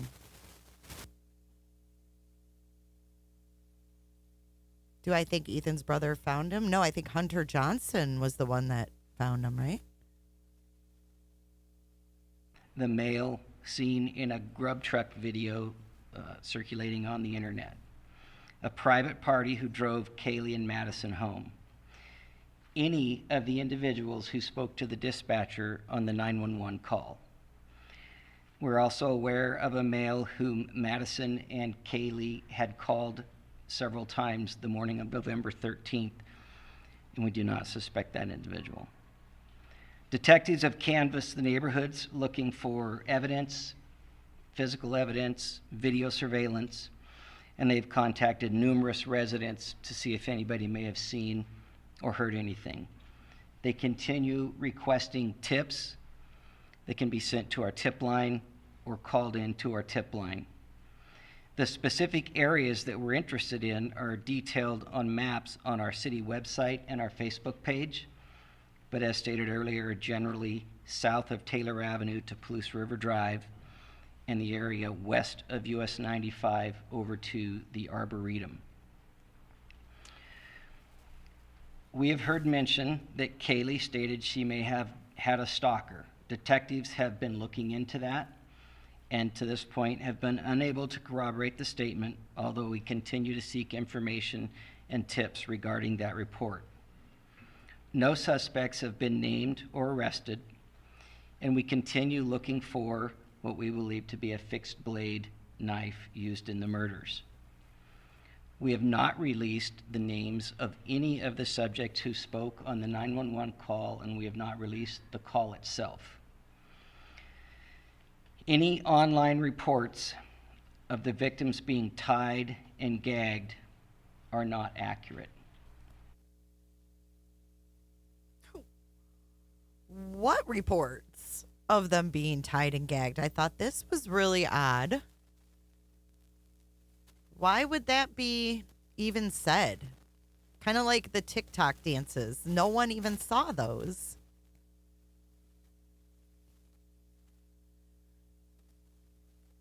Yeah, but Morrison's not a detective on the case. They said that they were all part of the crime scene because they were all within the crime scene tape. So I don't know. Maybe he was fucking with their cars. Who knows? Tied and gagged are not accurate.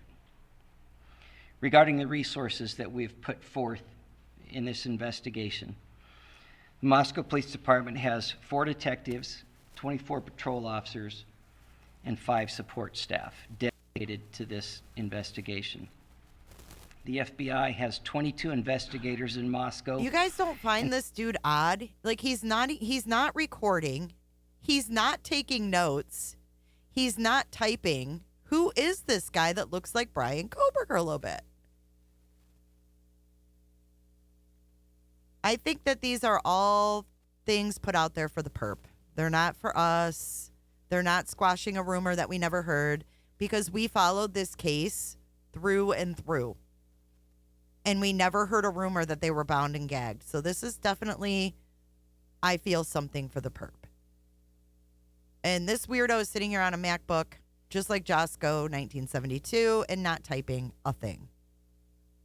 Additional agents assigned in various locations, as well as 2 members of the Behavioral Analysis Unit.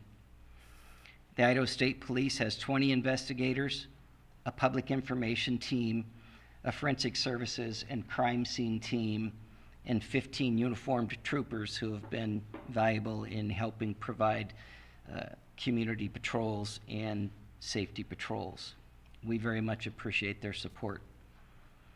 This is our highest priority. It will remain our highest priority. We owe that to the families.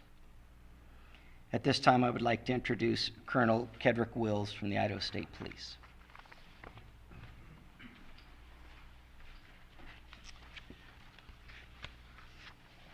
Thank you, Captain, and thank you for those that are in attendance today for your attendance. We really appreciate this. What has affected Moscow and the community here has affected all of us as Idahoans. We have a way in Idaho that the communities come together in tough times, and this is one of those tough times. Leads from the community are important, and as the captain spoke, no tip is too small, and we would urge anybody that has any information whatsoever to please provide that to help us solve this case. The lead agency of this case is Moscow Police Department with Chief Fry and his dedicated team of professionals, and the Idaho State Police's role is to support them and their good work here. There is an awful lot of efforts going on behind the scenes, and I'll explain why it's behind the scenes in just a moment. But what can't be seen isn't always known of what we do in law enforcement, and I'd like to explain that in just a moment. But the Idaho State Police and the FBI continue to provide resources to this investigation. I would like to speak for just a moment, if I could, not about this specific case, but rather an overview of how cases are investigated, so that maybe it'll give some sense of the why of the timeline here. We understand you want answers. We want answers too.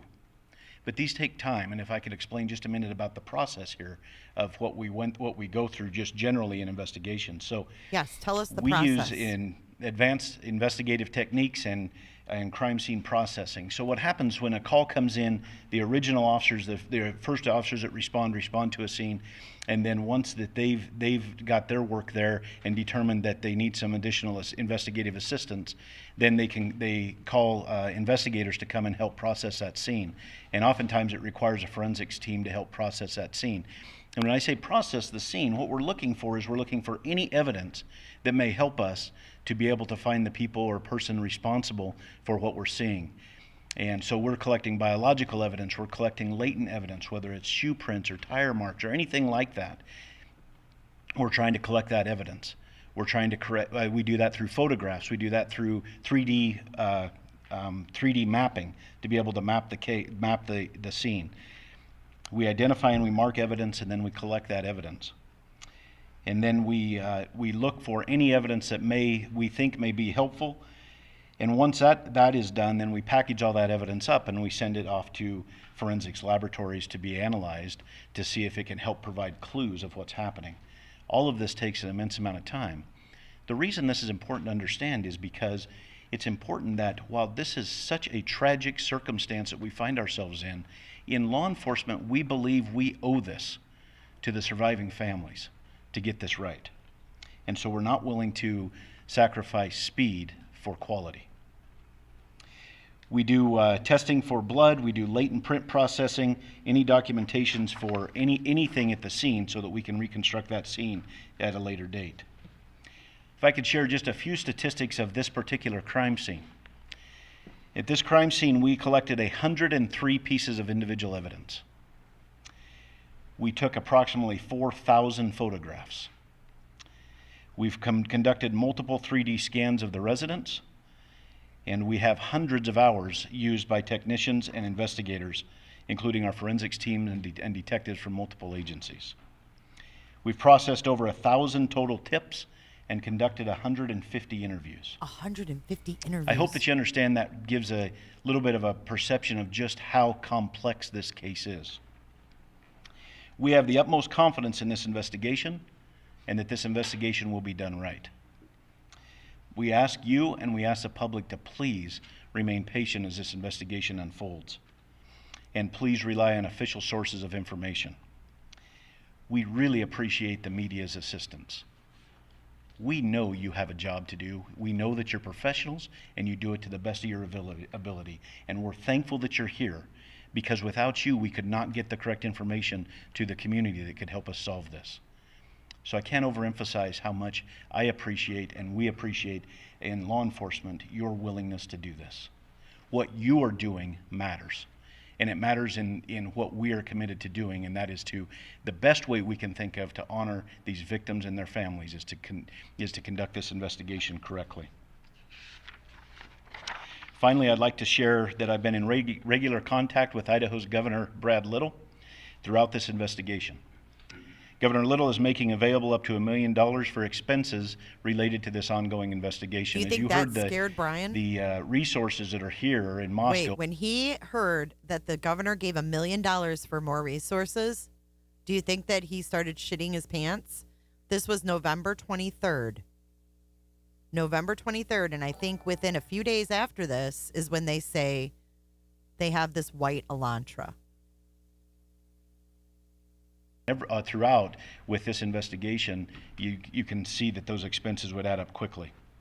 Like all Idahoans, Governor Little is deeply saddened by the loss of these 4 bright and promising young lives. And he's making sure the state of Idaho provides all of the resources possible to ensure that the person or persons responsible for this are brought to justice. And now I'd like to turn the time over to the University of Idaho President Scott Green.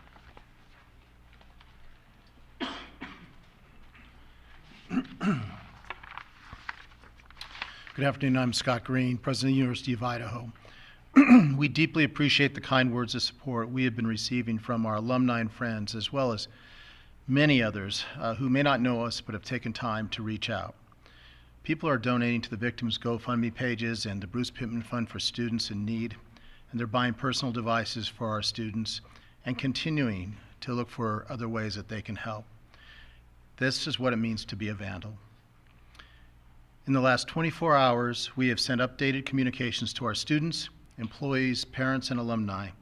And in those communications, we discuss campus security, services available to our students and employees, our plans for both remote and live instruction to close the semester, and our plans for a candlelight vigil on November 30.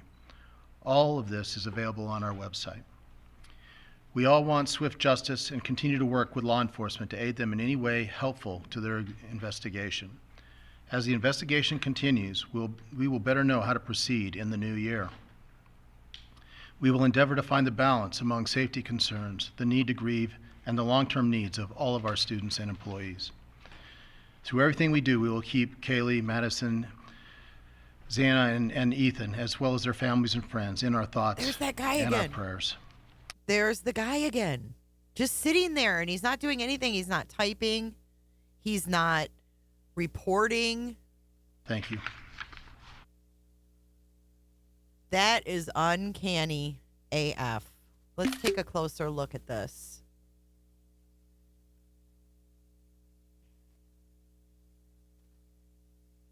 He's got vans that tie up. This guy's turned away from him, weirdly. But he doesn't engage. It's a very weird person there. I'm sorry, I need to introduce Deputy City Supervisor Tyler Palmer. Tyler, sorry. City Supervisor. Good afternoon. My name is Tyler Palmer. I'm Deputy City Supervisor with the City of Moscow, and I'm here today on behalf of Mayor Arthur Betke, the Moscow City Council, and Moscow City Administration.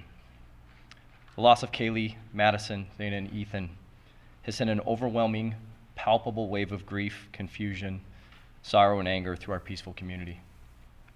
Mayor Betke, with the support of our City Council, has instructed staff to marshal all necessary resources for our law enforcement professionals as they diligently work to assure the safety of every member of this community and find the person or people responsible for this. The outpouring of support, kindness, and genuine empathy locally and even globally has been a humbling reminder that those who want to help far outnumber those who want to hurt. And we take some solace in that. To all of you who've reached out, sent letters and cards, provided food for those working around the clock on this investigation, and offered other resources, we thank you sincerely. These continued acts of charity and humanity remind us why we live in this tight-knit, caring community. The City of Moscow is committed to seeing this investigation through to a successful end and will continue to dedicate whatever resources are necessary for that effort. We are thankful for the immense support from the University of Idaho, Lake County, Governor Little and his office, the Idaho State Police, and the Federal Bureau of Investigation. Moscow is my home.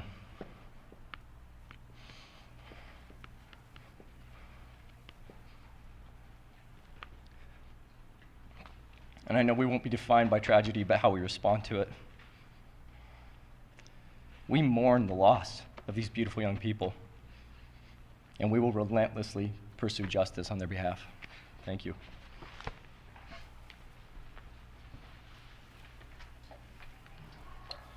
So we would like to open it up to any questions, but I would like to ask if there's an Argonaut reporter here that would like to ask, and then second after that, an Evergreen reporter, if there's one in the room. So let's start with the Argonaut, please. The Argonaut is the school paper. Now watch, you're going to see that guy again. James Torman Aldrich with the Argonaut. I have two questions, if that's all right. Firstly being what the police presence is going to look like after Thanksgiving break and how long that's going to last. So I'll go ahead and answer. The police presence is going to be very heavy after the break. Is that we Jack? have Idaho. Is that Jack D or no? Is that him or no? Sitting there. Is going to look like after Thanksgiving break and how long that's going to last. So I'll go ahead and answer. The police presence is going to be very heavy after the break.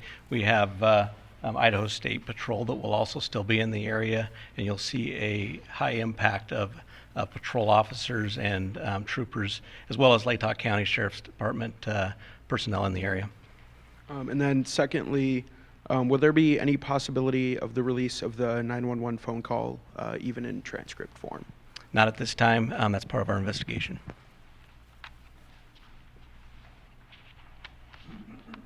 Daily Evergreen?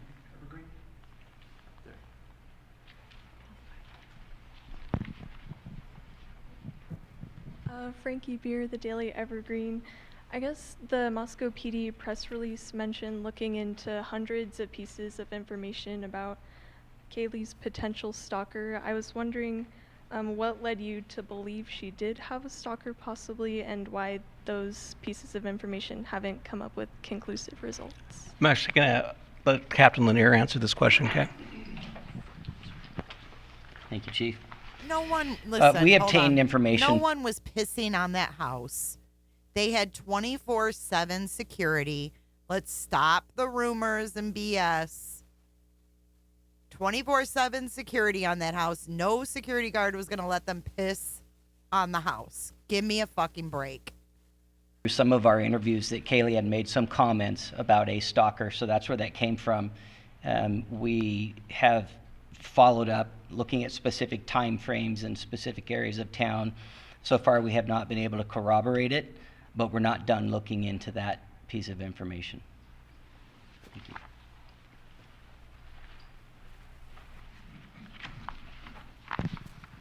Dan Springer, Fox News. If I can get Captain Lanier. Sir, why not tell the public who the target was? You've said that this was a targeted attack. Why not tell the public who was targeted? If it was multiple people, it would go a long ways to telling the public what you're looking for and who you're looking for, the type of person you're looking for. Why not do that to alleviate some of the fears out there in the community?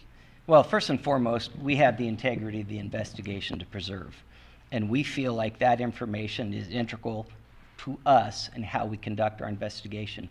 Releasing that to the public may or may not flood us with a lot of information that's not relevant or specific to what we're looking at. Don't you So want more information from the public? we do want more information, but we don't want to put our investigation in jeopardy by releasing what we have. There's always a balance between what you're willing to release versus what you're trying to gather. We told the public very clearly from the beginning that we're looking for a knife. we've told the public very clearly from the beginning that we believe it was a targeted attack. I mean, to be honest, you're going to have to trust us on that at this point, because we're not going to release why we think that.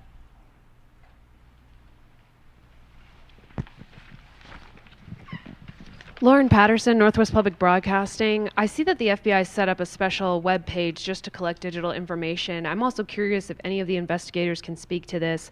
Curious if the Wi-Fi hotspot has been tapped at all. It's possible if the suspect had their phone on them, it may have pinged off the Wi-Fi in the residence. Has that been checked on at all?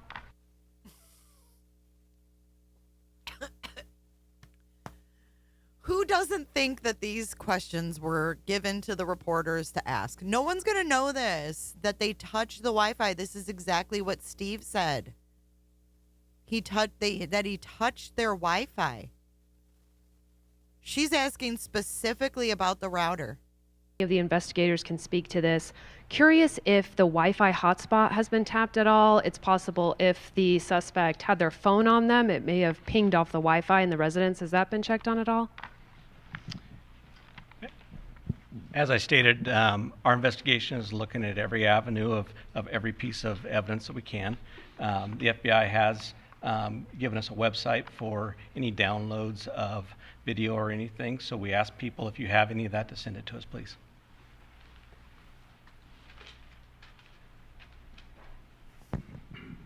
Thank you. Natasha Chen, CNN.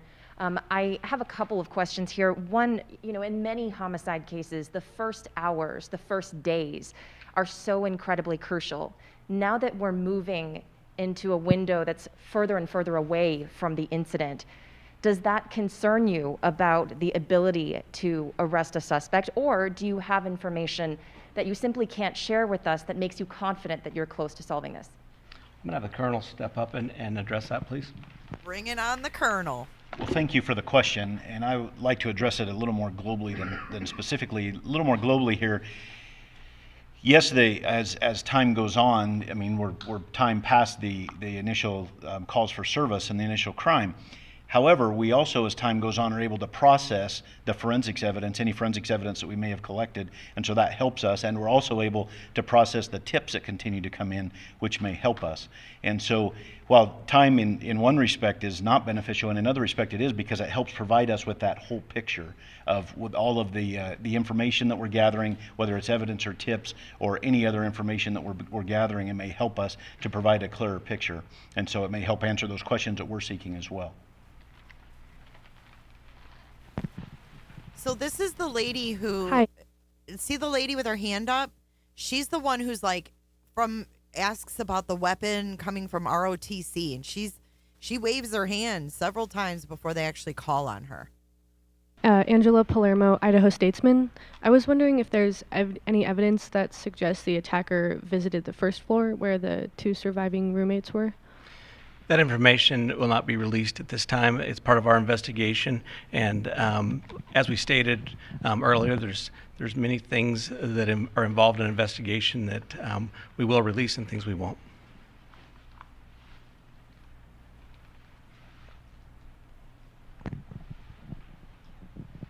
Good afternoon, Ashley Soriano, Fox News. I have two questions. Have you considered the possibility of a murder-suicide? Is that something that you guys are considering right now?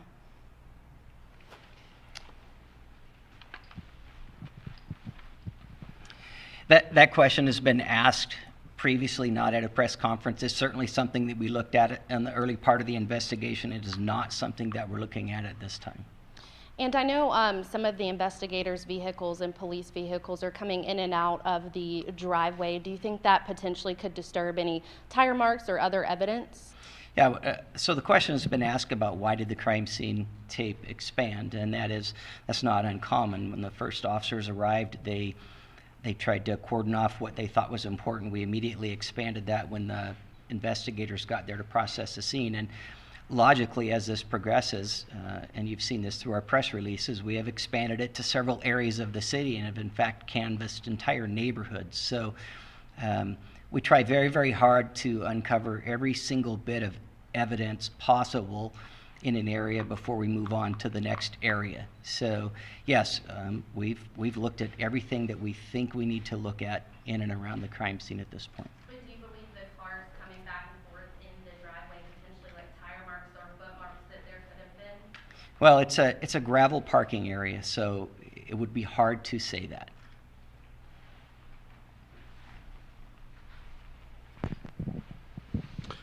How are you folks holding up? How are your detectives and officers holding up? And Chief, you mentioned that detectives are prepared to work tomorrow on Thanksgiving, so is the expectation that they will be? That is correct. We're going to have many detectives and agents working all the way through. See her? She's like, this incident. Our people are dedicated. Our people care about this community. Our people want to ensure the community that we're here to bring safety and we're here to get a resolve on this. So we will continue to push through.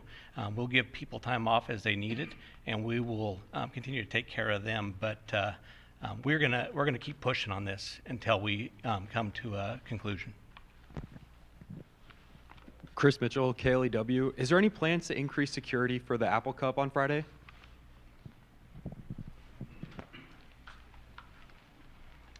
Well, I can't speak to what's going on in the state of Washington. I can only speak to what we're doing here on the campus of the University of Idaho in concert with President Green and his team. We are absolutely, with the Idaho State Police and the Moscow Police Department, we are 100% dedicated to making sure that this continues to be a safe place for students to do what students need to do. And so that's why we have so many uniformed troopers here that aren't necessarily assisting with the investigation, but rather here to help with the campus security. And President Green and his team have been fantastic in helping to strike that balance to make sure that we have law enforcement resources here. So while I can't speak what's going on anywhere else, I can tell you at the University of Idaho we have a lot of state troopers, a severe increase of state troopers and Moscow police officers here, both on campus as well as throughout the community.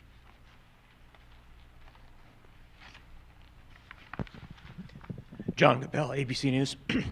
Are investigators looking at any possible connection to an unsolved double stabbing in the Salem, Oregon area about a year and a half ago?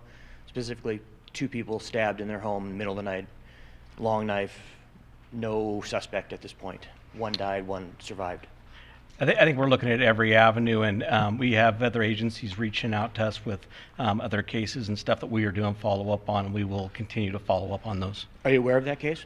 I actually had a tip come in on that case, and I forwarded it to our tip line. Okay, one more question. Can you confirm the bodies have been released to the families or are being so released today?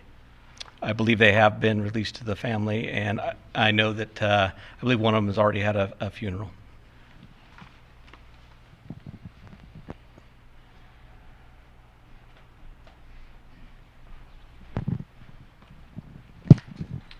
Destiny Martin with the LCSC Pathfinder. LCSC Pathfinder. What is that? Latah County. Hang on, I'm going to look it up. LCSC Pathfinder, because this is who people were calling a fake reporter, and I don't think she is. LCSC Pathfinder. This is the Lewis.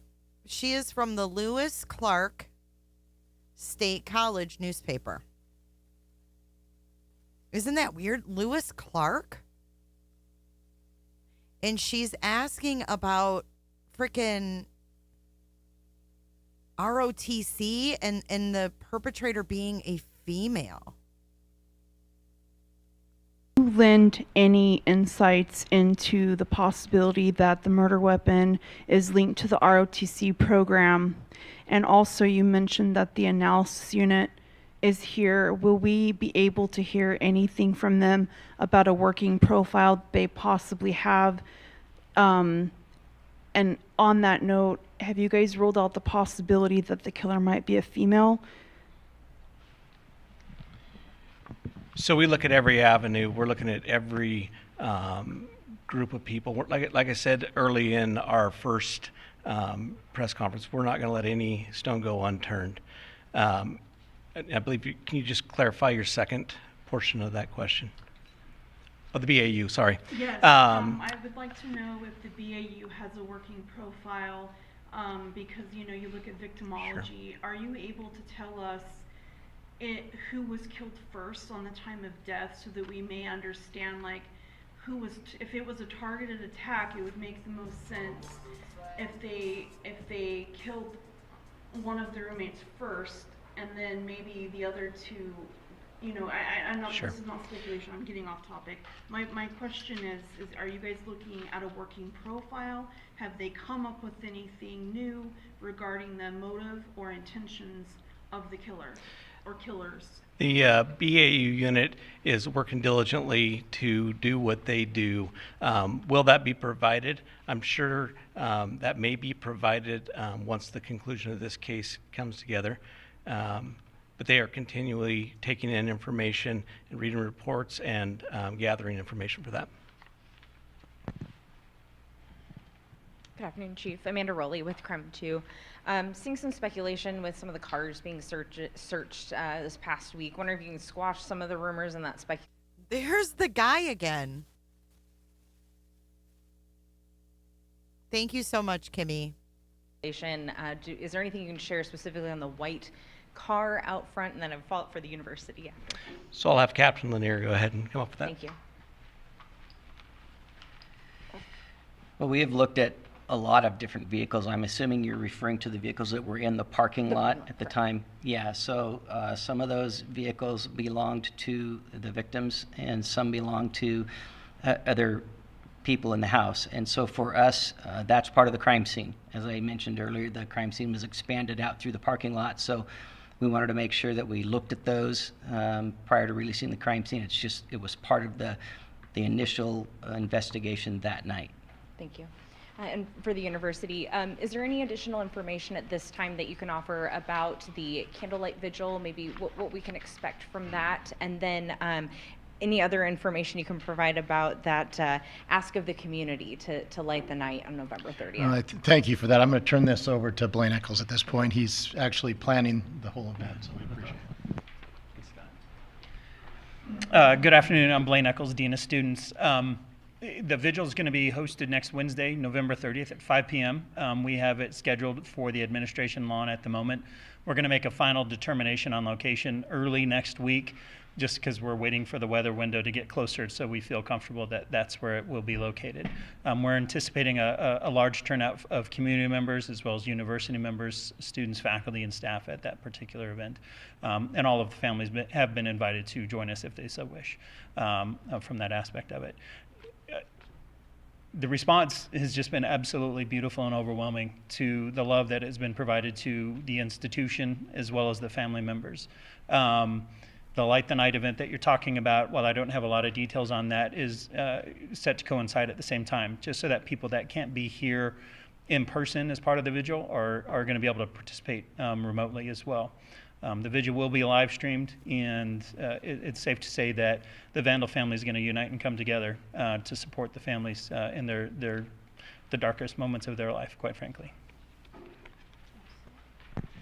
So I'm going to go ahead and take two more questions, okay?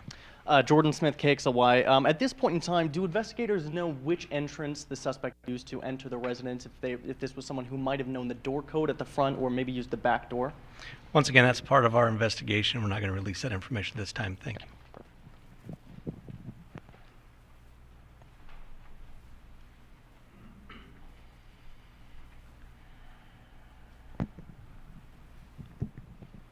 Noah Bolter, Murrow News 8. You said this was a targeted event. You won't tell us why they were targeted. What should students do to prevent being targeted in the future?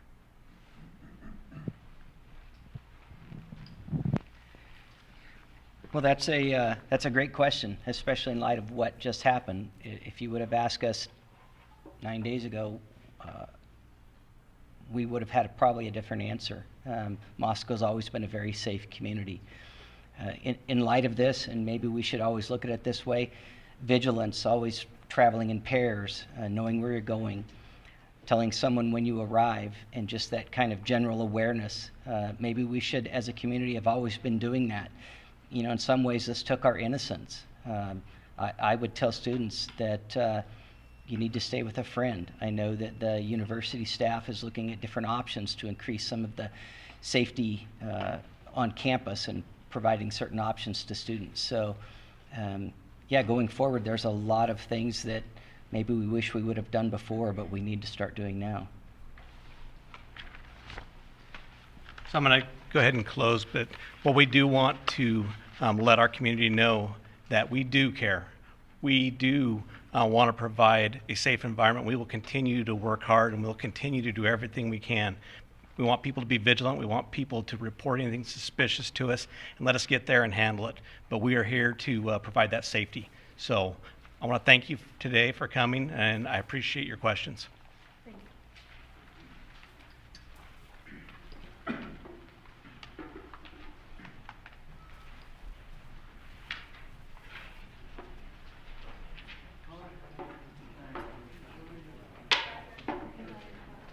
You guys say he's too attractive to be Brian Koberger?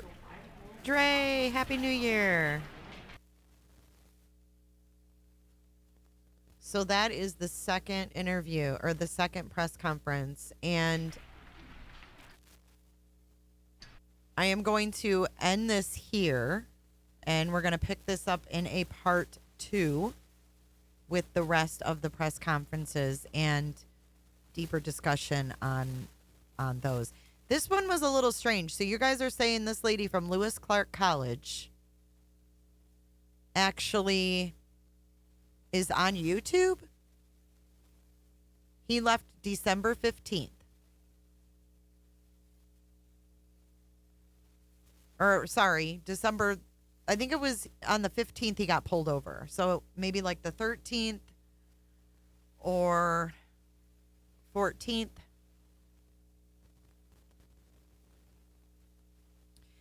The girl from Krem not mentioned the white car. She tried to play it off as the one parked there, but to me she was doing something else. I don't know. I didn't catch that. Katie, what are you talking about? Which one from Krem?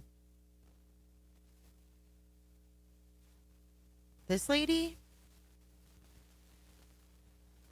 I didn't catch any white car.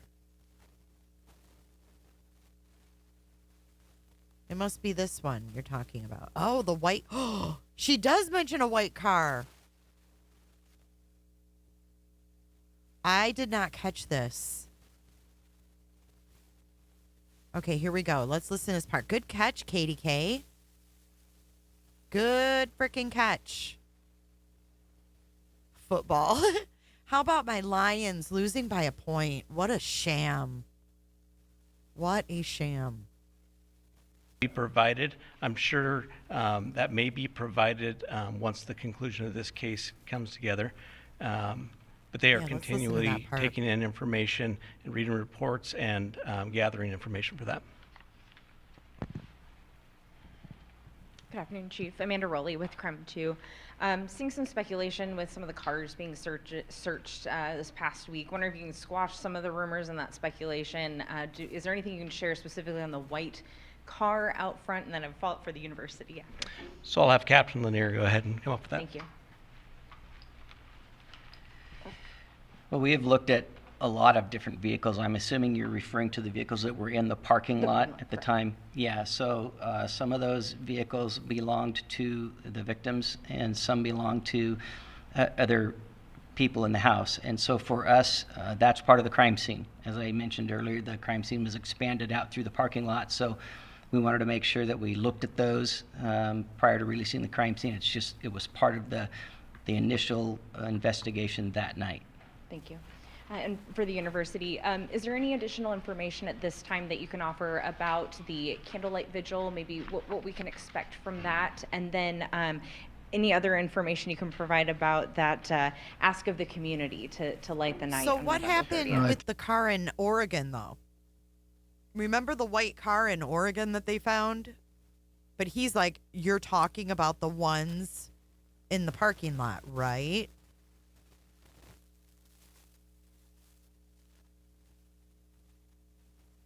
Good afternoon, Chief. Amanda Rowley with Krem 2.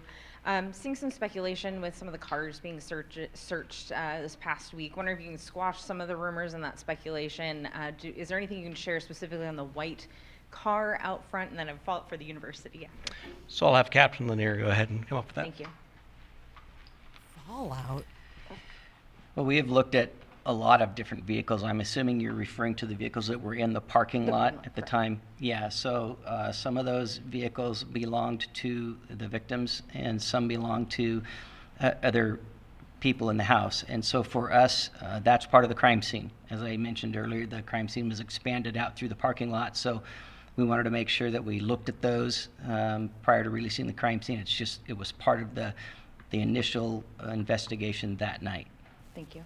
And for the university, is there any additional information at this time that you can offer about the candlelight vigil, maybe what we can expect from that, and then any other information you can provide about that ask of the community to light the night on November 30th? Thank you for that. I'm going to turn this over to Blaine Eccles at this point. He's actually planning the whole event, so we appreciate it. Good afternoon. I'm Blaine Eccles, Dean of Students. The vigil is going to be hosted next Wednesday, November 30th at 5 p.m. We have it scheduled for... People saw his ass, guys.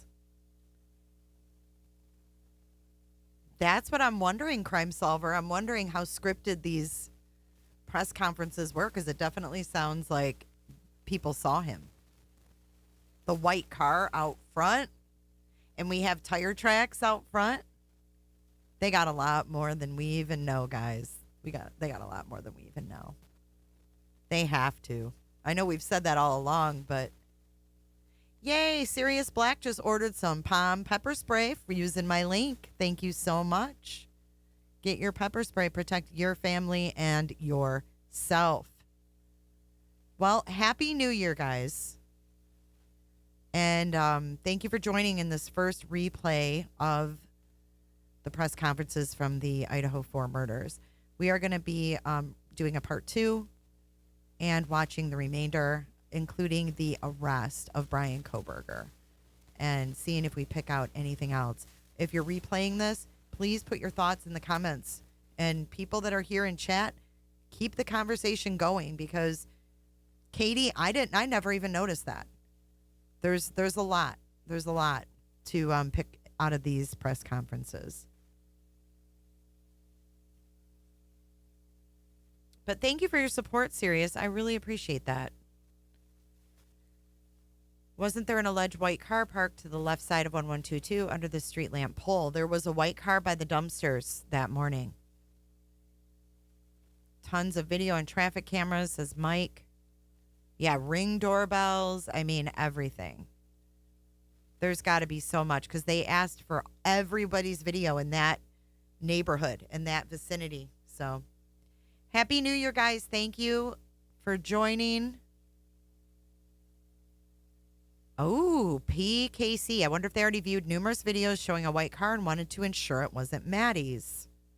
Because Maddie had that little white car parked there. Yep, that was a new thing. So thank you, Katie, for that.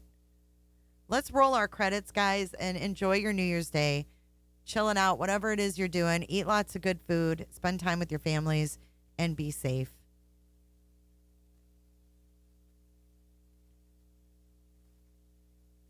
And we have unsolved murders from the Lewis Clark School, too. Just FYI. I believe out of the 80s, if you want to dig on that. Happy New Year's. Let's run our credits. Bye, guys. I love you all. Thank you. Where do you think you're going? Nobody's leaving. Nobody's walking out on this fun, old-fashioned family Christmas. No, no. We're all in this together.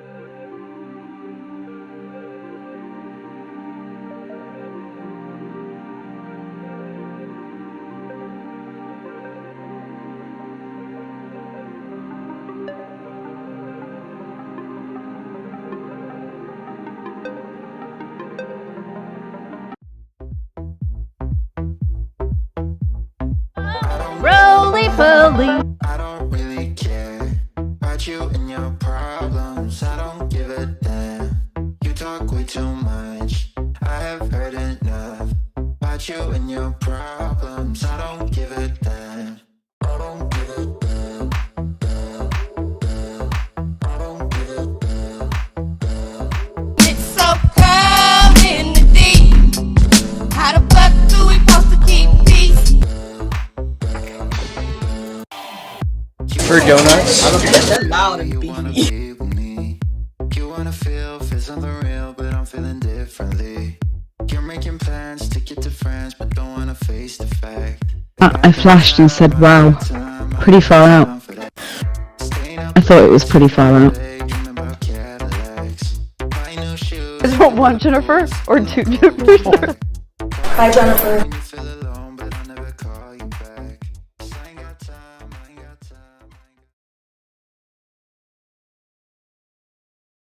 Thanks so much, Jennifer.